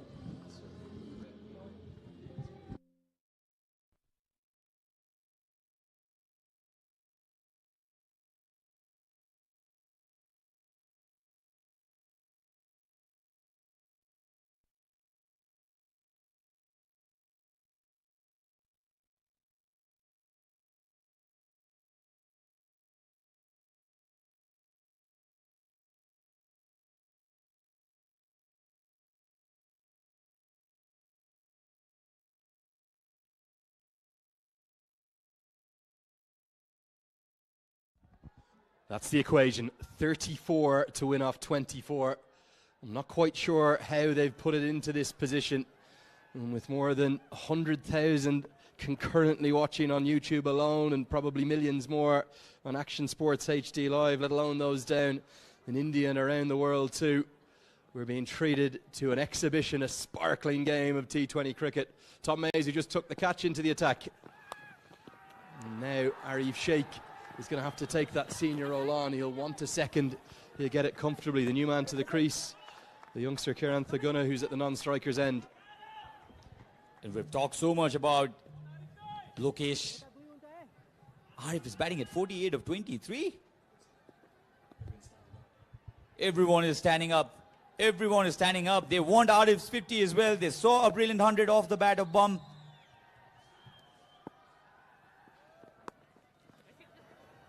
Guides it down straight to the fielder, but they take a single and moves on to 49 of 24 now. Arif, did we see this coming? We did talk about Arif's capabilities as a T20 player. Today he has shown everybody that he has plenty of abilities to play this format as well. I'll be entirely honest, I'm not going to lie on air, on national television. I did not see this coming in a million attempts. I thought the game was over. I think when I went off air, just at the point of Gavin Owie taking that wicket, I don't know what you would call it, 1,000 to 1 shots, 1 in a million, who knows. Staggering efforts led by Lokesh Bam, brilliant support from Arif Sheikh, but the job's not done. Now with a new man to the crease, Ireland have a chance just to wrest back the initiative. Every dot is a killer. Okay, they're 32 ahead, but remember Delaney's late fireworks. 31 off 21, it's not a gimme.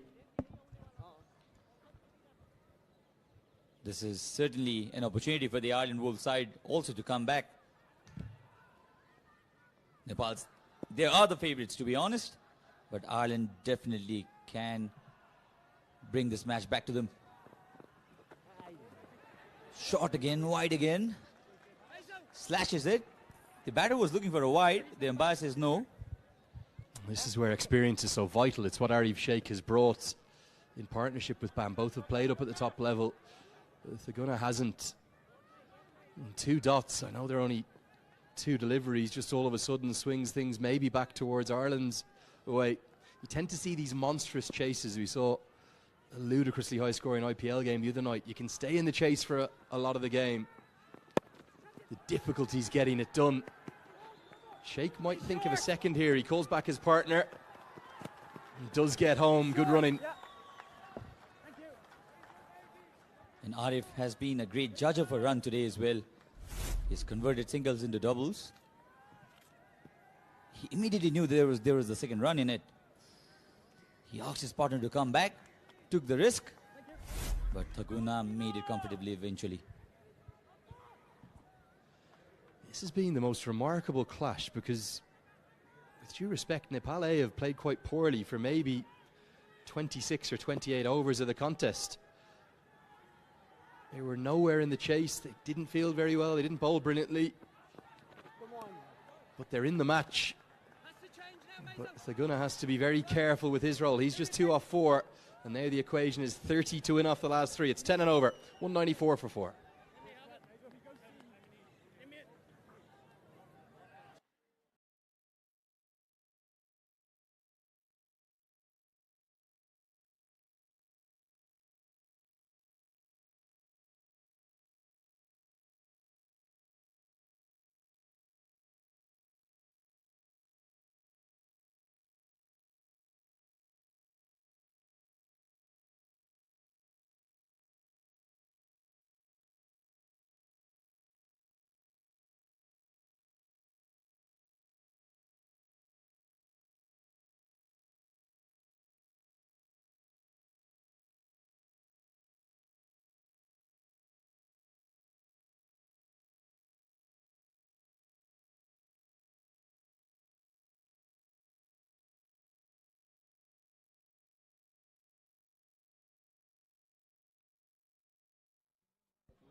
Now the problem for Ireland with the Wolves flag flying high alongside the beautiful Nepal national flag is that they only have 2 overs of seam left, 1 from Fionn Hand and 1 from Matthew Foster, so they're going to have to bowl 1 more a spin.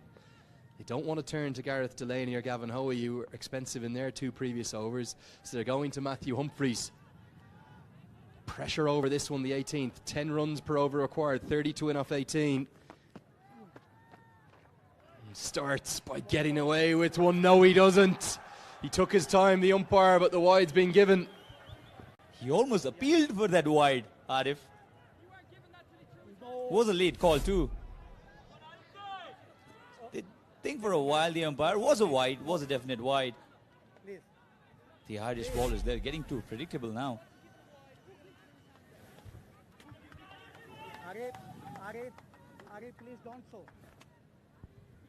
Well, a few emotions just getting close to boiling over, and the umpire pleading with Neil Rock, the Irish Wolves skipper, who doesn't exactly look pleased, does he, with the gloves today, just to get his Ireland Wolves side under control. And now there's more words barking back at the umpire. Needs to be careful, Neil Rock, going very close to the line there. Dot ball.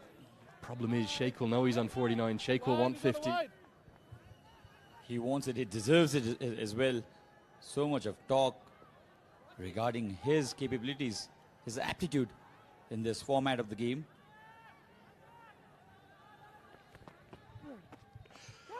Steered towards third and taken. Arif Sheikh was looking for the 50 with a single rather than hitting big. It's Tom Mays again. And now the game turns again. It's hard to believe what is happening here. The game was almost back in Nepal's hand. Have they given it back to Ireland? The 2 set men are gone. Arif Sheikh caught short. He wanted that 50. He wanted that monkey off his back. Straight to the fielder. You said to me you'll talk to him, and he still does it every single He's played a wonderful knock today. 49 of 26 balls. He can be really proud of himself. He got those big sixes as well, scored in good time. And the score is 194 for 5.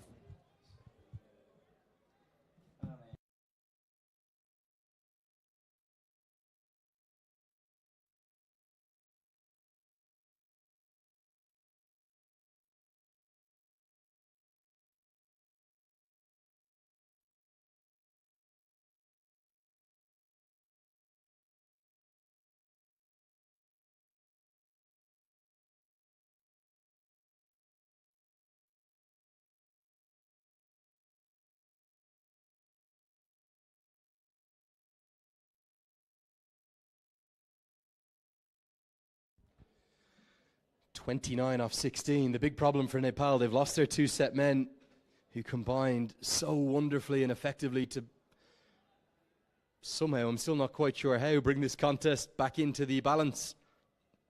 They put on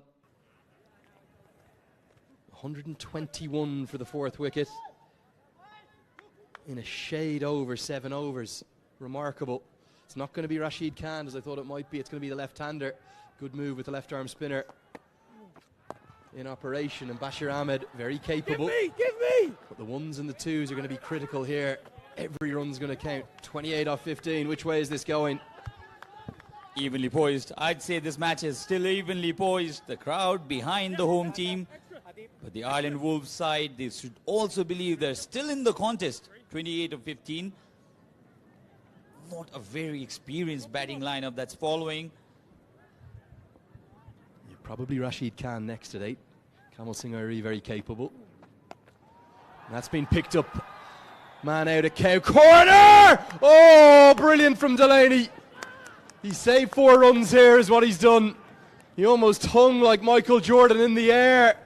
It stuck and then he's flicked it back. If he held on, it would have been 6. Instead, it's 2. That could be a big moment.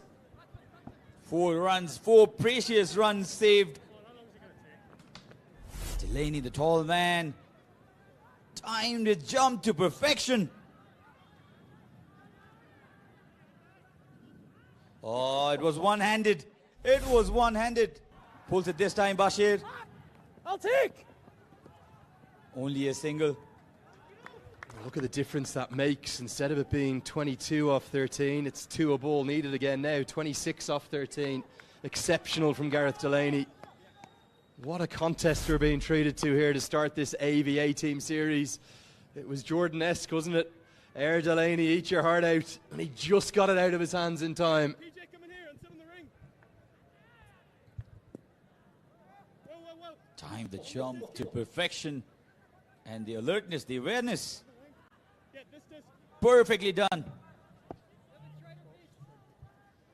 And Nepal get a boundary off this ball. They need a boundary off this ball.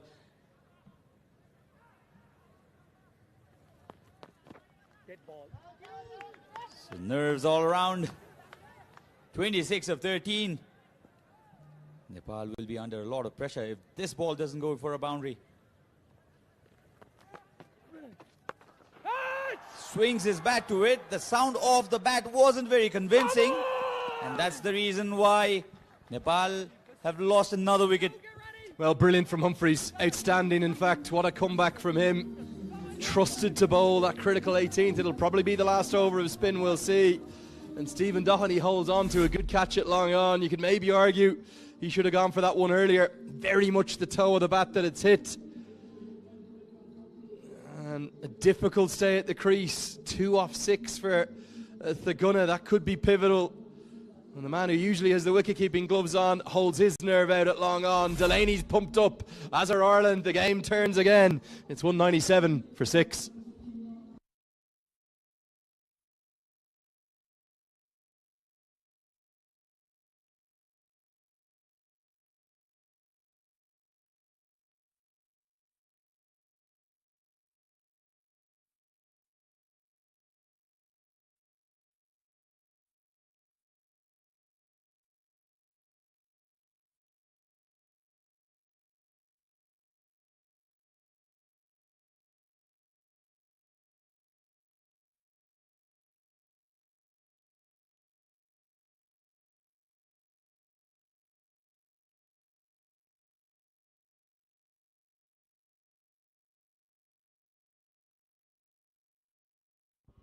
Two overs left. Game's on the line. That's going to be a wide down the leg side. 25 now to win off 12. Hyun Han can argue it all he wants. It was well outside the leg stump. Umpires have been pretty consistent, and for me, they've been pretty good today as well. Was a wide. Was a definite wide, and this was that dismissal of Thaguna. He didn't have a very smooth stay at the crease. An easy catch there for Doheny. No proper connection whatsoever. Singles won't hurt the Ireland Wolves side. Well, Rashid Khan is known as a very good late order finisher, and he's the new man in at the crease. Hyun Han lives for these kind of environments, these kind of situations. The required run rate a few moments ago was 8 per over. Somehow it's jumped back to 13. And you sense this over is the pivotal one, the 19th. The penultimate over. Nepal will need to get some runs in here. They cannot leave it till the very end. And what Han needs to do here is be economical. That's it. Big swing and a miss. No, an under edge, in fact. And Han celebrates heartily. He loves these big game moments, these big match scenarios. And Ireland are somehow maybe going to pull this out of the fire now. A brilliant fight back. The Nepali side would be wondering what just happened out there. At one point of time, they needed only 48 of the last 30 balls with 7 wickets in hand. How many times do you see teams faltering from that situation? Not very often. And another wicket has fallen down. First ball duck for Rashid Khan. 199 for 7. Jumper! PJ!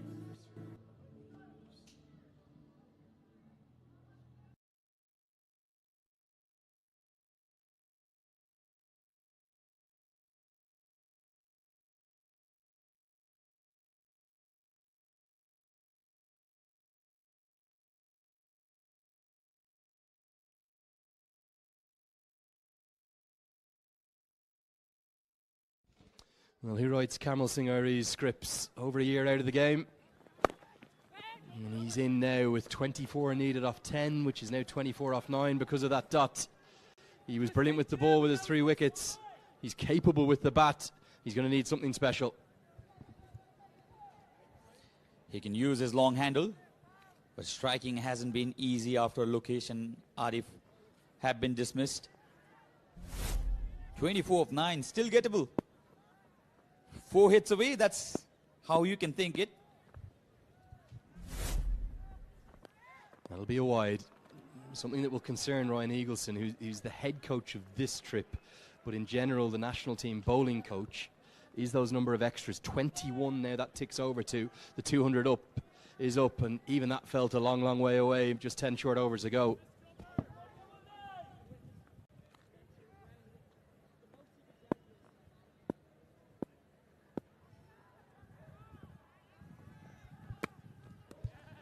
Very good delivery, very, very good delivery.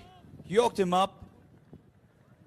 Now the required run, it certainly has moved up to 17.25 in over. And the last 30 balls, only 40 runs for the home team. They lost 4 wickets, including 2 big wickets of Lokesh and Arif. This is that patch of the match where Nepal have really underperformed. Short ball, is there a bit of glove on that? Fionn Han thinks so. And Kamal Singh Ari dejectedly turns. He knows he's got something on it. Neil Rock takes the catch. Oh, Fionn Han, you beauty. What a fight back, what a rear guard. Nepal had this game there to grab, but instead it's slipping away rapidly now. And it's Kamal Singh Ari, the latest to go. He's gone for a 3-ball duck. It's 200 for 8.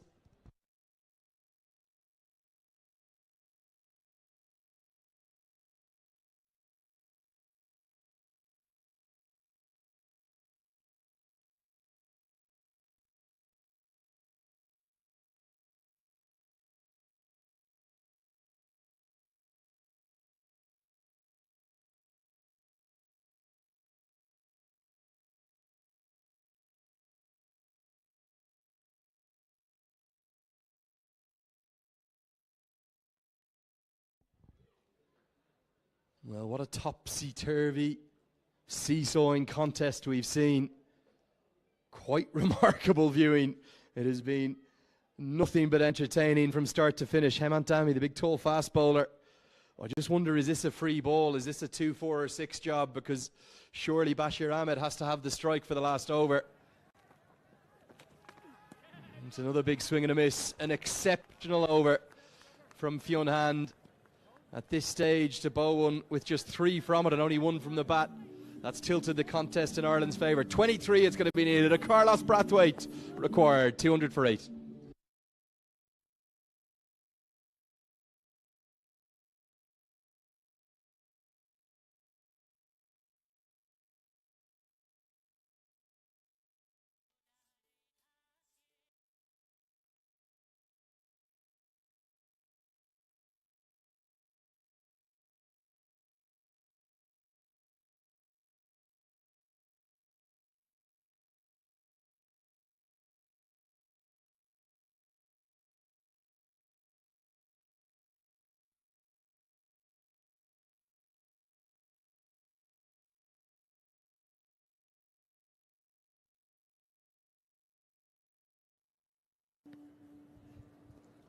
So 200 for 8, Nepali side.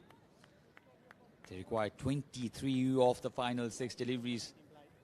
At one point of time, they had 7 wickets in hand and they needed 48 of 30. The fans believed, we believe that Nepal were the favourites, but it has been a tremendous comeback from the Ireland Wolves side. The last to go was Kamal Singh Ari. Can Bashir Ahmed produce something special here? He has to do it. Matthew Foster with the ball in hand. 23 needed to win off 6. And a big swing and a miss. No, it's another edge. And that is surely going to be that. A punch of the bat in frustration. Thought he might have hit the turf at first. Ireland, well, what a comeback. What a fight back. They were dead and buried somehow defending. 223. They've turned it all around. Nepal were 188 for 3. Nepal were 188 for 3 and they required 48 of last 30. Ireland have been brilliant today, especially after that after that partnership. Bashir Ahmed 3 of 4, 200 for 9 is the score.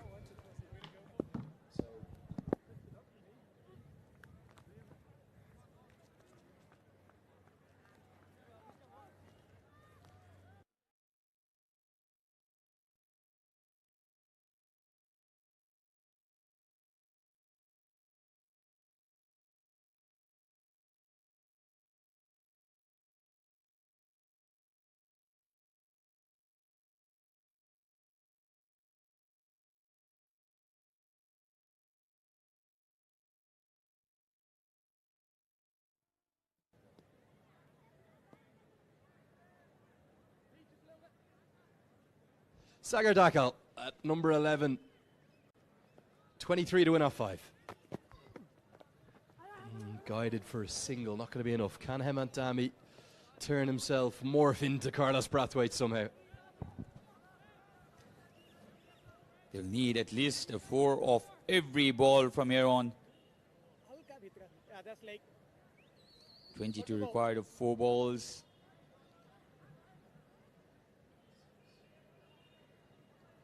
Nepal lost their 6 wickets. Oh, bowl him. That is a brilliant way to end this innings. Nepal lost their 7 wickets for only 13 runs. And Ireland Wolves, they registered their first win of their tour. They've gone on to win Nepal A by 21 runs, and Nepal A have only themselves to blame. They've lost it from a position where they were supposed to win. A rather remarkable collapse has left this ground shell-shocked. They were 189 for 3. They're 201 all out. 7 wickets have fallen in the blink of an eye. And Ireland have had one of the great scares of their cricketing lives. But what an experience they've had. The home fans are going to go home unhappy. A little slower ball, a little cutter. Proved a bit too good for Hemant Dami. And after the most riveting contest you could imagine, Ireland go 1-0 up in the series. They do, and the Nepali side, they put in their best. At one point of time, they required only 48 of last 30 balls. They had 7 wickets in hand with 2 batters were well set. The Centurion Lokesh Bum there, Arif was there as well, a massive partnership in between them. And it has been a brilliant comeback from the Ireland Wolves bowlers. They kept it tight. They kept picking up regular wickets at regular intervals as well. And they have gone on to win this match by 21 runs eventually. Handshakes going around.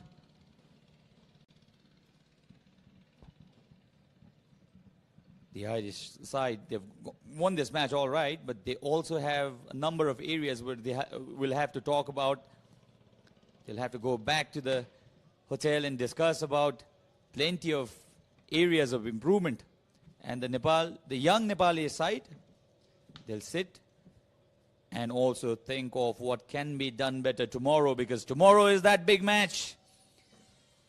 The same opponents will battle it out in the same venue, but what's different is tomorrow is Saturday. It's weekend in this part of the world, and you can come in to watch another spectacular contest. Lokesh Bum not happy there at all. You have your chance tomorrow, and to all the Nepali fans, to all the fans in Nepal, it's going to be a belter of a contest tomorrow. The ticket rates are only 100 rupees. It's cheaper than ever. And you can watch these two sides battle it out again. Yeah, come on, let's fill the TU cricket ground tomorrow. Let's get a special atmosphere for these Irish players to enjoy and remember. The series is going to be on the line, of course. If Ireland win tomorrow, they'll be 2-0 up, an unassailable lead. Well, the scorecard paints a picture. Look at the number of ducks, 1, 2, 3, 4 of them, alongside 3 other single-digit scores. But the standout, Lokesh Bam, that innings will live long in the memory. 17 boundaries, 9 fours, 8 sixes, 106 off 56, and a great knock too from Arif Sheikh. Great knock, 49 of 26. That was a character-defying knock from Arif, because people believe that he's only an ODI player, which he has denied off today with his wonderful innings. And Lokesh Bum started in style, but he conceded far too many dot deliveries. Poor line, indisciplined bowling helping Nepal. match was gone at one point of time. 68 for 3 after 8. You could clearly sense that the Ireland Wolves were on top, but then the partnership between Bum and Sheikh turning the table around, but eventually not enough to chase that target of 222. Yeah, some incredible ball striking, but not initially. In fact, Rakesh Bam himself really battled. 24 off 25 at one point. And Binod Bandari, he was nearly dismissed. Good effort in the deep from Gavin Hoey, just got a bit big in him at the end. And really up until this point, up until he took a bit of a liking to Matthew Humphreys with those 2 straight sixes, everything was going the way of Ireland. That's the one that nearly went in through our window up here in the commentary box. Just having to rescue Ayush there. And then after the dismissal of Arjun Gartry, when Sheikh and Bam came together, this was when the fireworks started. This was almost a bouncer by the leg spinner. Something that would worry the Nepal A's coaching unit would be only 3 players managed to get that score of double figures. In fact, Lokesh scored 106, 16 for Captain Mandari and 49 for Arif Sheikh, and nobody else managing to get to that double figure.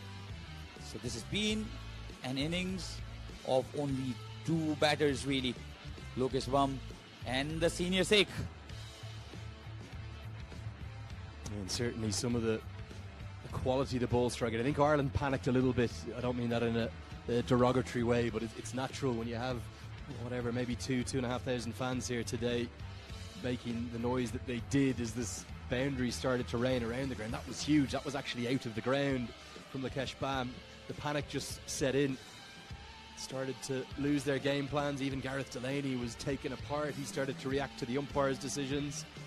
And the boundaries just kept going. Arif Sheikh 5 sixes himself, which is something you don't necessarily see. That was flat as anything. He struck up towards 200, some big blows down the ground, and really that partnership brought them to the precipice of victory, needing only 33 more runs off 23 balls. You felt they were going to do it, but when Bam was dismissed, the whole game changed, and really even Ayush Gautam celebrating in the background. The boundaries just dried up. But for Ireland, 2 standouts. Fionn Hand, an exceptional 19th over. 14 dots in 4 overs, quite remarkable. And to bowl like that at the death maybe swung the game. Great credit too to Humphreys. That 17th over was a big one. And Ireland, somehow, in the last 24 deliveries, they took 7 wickets and they bowled Nepal out. The pendulum kept swinging. And eventually it was the more experienced Ireland side that went on to win this match by 21 runs. The first to go was Captain Mandari. Dev Khanal could not do much to the scoring at all. That was hitting the stumps. Easy decision for the umpire. And then partnership was broken in this fashion. Arif wanted his 50.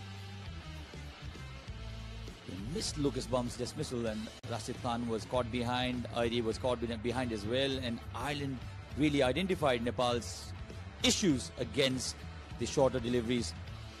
And nobody else looked like getting Nepal home from the Nepali side, the young Nepali side, but was too much to expect from the lower order as well. So eventually it was the Irish side, the Ireland Wolves, who were better today. Only by a small margin, you'll have to say. 21 runs victory for them, and they get their first victory in this tour of theirs. Well, it really sets the series up brilliantly. In fact, the rest of the tour, we have to appeal to. If you're in the Kathmandu Valley, come on down tomorrow. It's going to be a superb Saturday. It really is. Really cheap tickets on the gate, and if you can't, enjoy the action with us live on Action Sports HD. That's it from the commentary box for the moment. We'll have the post-match presentation, and we'll find out who the 3 award winners are in a few moments. Do come back and join us then.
Post-match presentation, I'm at game number 3 of the Home Fivernet Ireland Wolves tour of Nepal, and hopefully you'll be able to hear me there at home. What an incredible game we've seen in this first T20 between the Nepal A side and the Ireland Wolves side. Over 400 runs, it ebbed and flowed and swung like a roller coaster in every direction you could imagine, but ultimately the Ireland Wolves have taken the win by 21 runs to go 1-0 up in the series. We've got 3 awards to give away, and we'll also hear from both captains in a few moments' time. We're going to start with the first of those awards, which will be the Degree Malia Striker of the Match, and a cheque for 7,500 rupees that will be presented by Mr. Dayang Rai, the actor. Lovely to see you, Dayang. Namaste to you. We had almost too many contenders today for this award, but ultimately the adjudicators have gone with someone who made 49 of 32 deliveries, including 7 boundaries. The award for the Degree Malia Striker of the Match, it goes to Ireland's PJ Moore. So PJ is going to receive his cheque for 7,500 rupees from Dayang Rai. Boundaries flowed around this historic ground today. Over 420 runs altogether today. Okay, the next award is for the Mansara MVP, the most valuable player of the match. They're also going to receive a cheque for 7,500 rupees. And if I could ask Mr. Sujan Dahal, an executive producer of Mansara, the movie that's coming up, we're going to be tuning in the cinemas for that. And there was plenty of good batting performances, but really it was the bowlers that ended up winning it for Ireland. A special mention for Fionn Hand with his 3-wicket haul, but the Mansara most valuable player of the match for his 3 for 26. It's the left-arm spinner, Matthew Humphreys.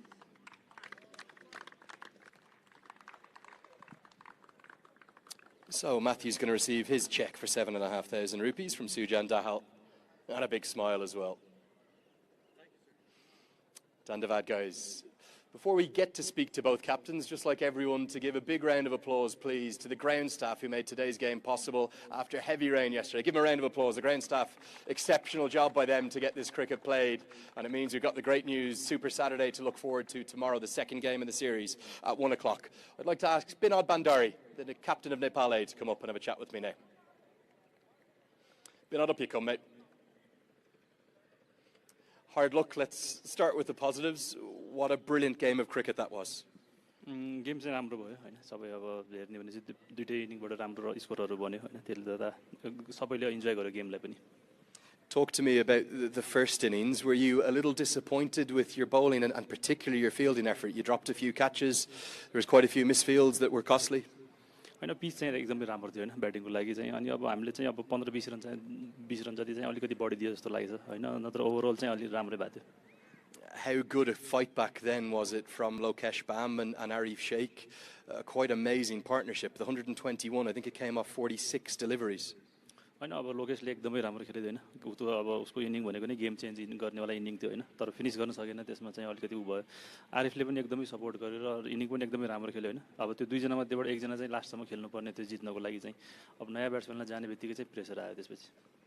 Are you a little disappointed with that brilliant Arif Sheikh support innings you were just talking about, that you didn't get over the line? I think it was 34 off 22, 34 off 21 at one stage with 6 wickets in hand. You'd have liked to do it from there? हैन अब आरिफले चाहिँ त्यतिखेर त्यहाँबाट चाहिँ game छकाउनु पर्ने थियो हैन finish गर्नुपर्ने थियो. अब गेम हो हैन कहिलेकाहीँ हुन्छ हैन अब त्यसबाट पनि धेरै कुरा सिक्न मिल्छ. Binod, we go again tomorrow. Dandavad. Thank you. That's Binod Bandari, the captain of the Nepal A side. Nice to hear his thoughts as always. Time to speak for the winning captain, and he's winning for the first time on this tour. It's the Ireland Wolves captain, Neil Rock.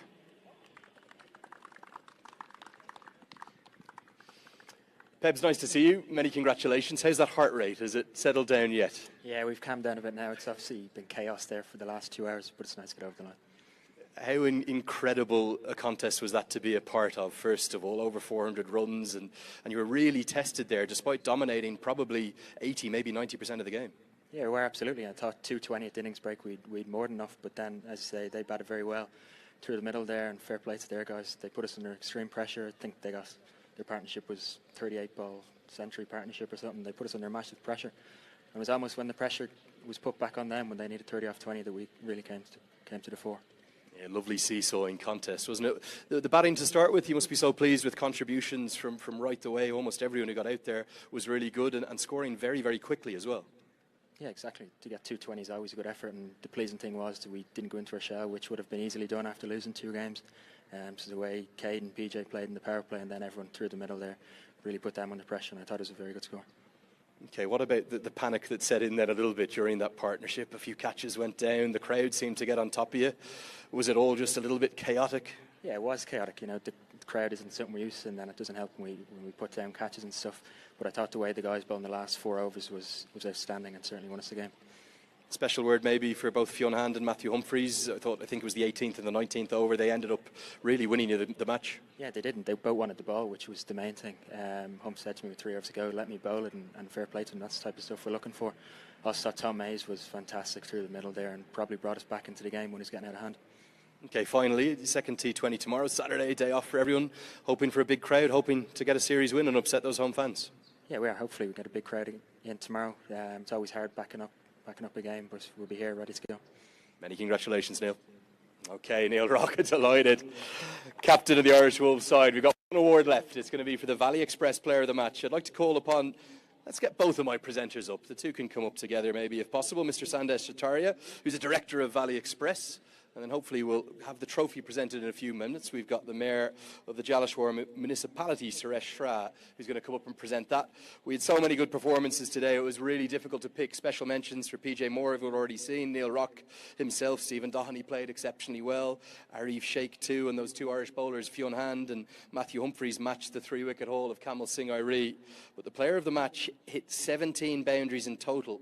At one stage he was 24 off 25 deliveries. He then smashed 77 off his next 27 deliveries. He made the most brilliant 100. It was on the losing cause. 106 off 56. The Valley Express player of the match. It's Lokesh Bam.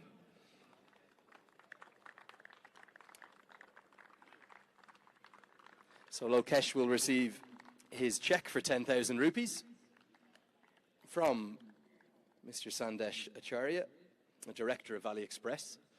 And Lokesh, please stay there because we've also got a trophy for you to be presented with. This will be presented by one of our guests of honour today, Mr. Suresh Shra, the Mayor of the Jalashwar Municipality.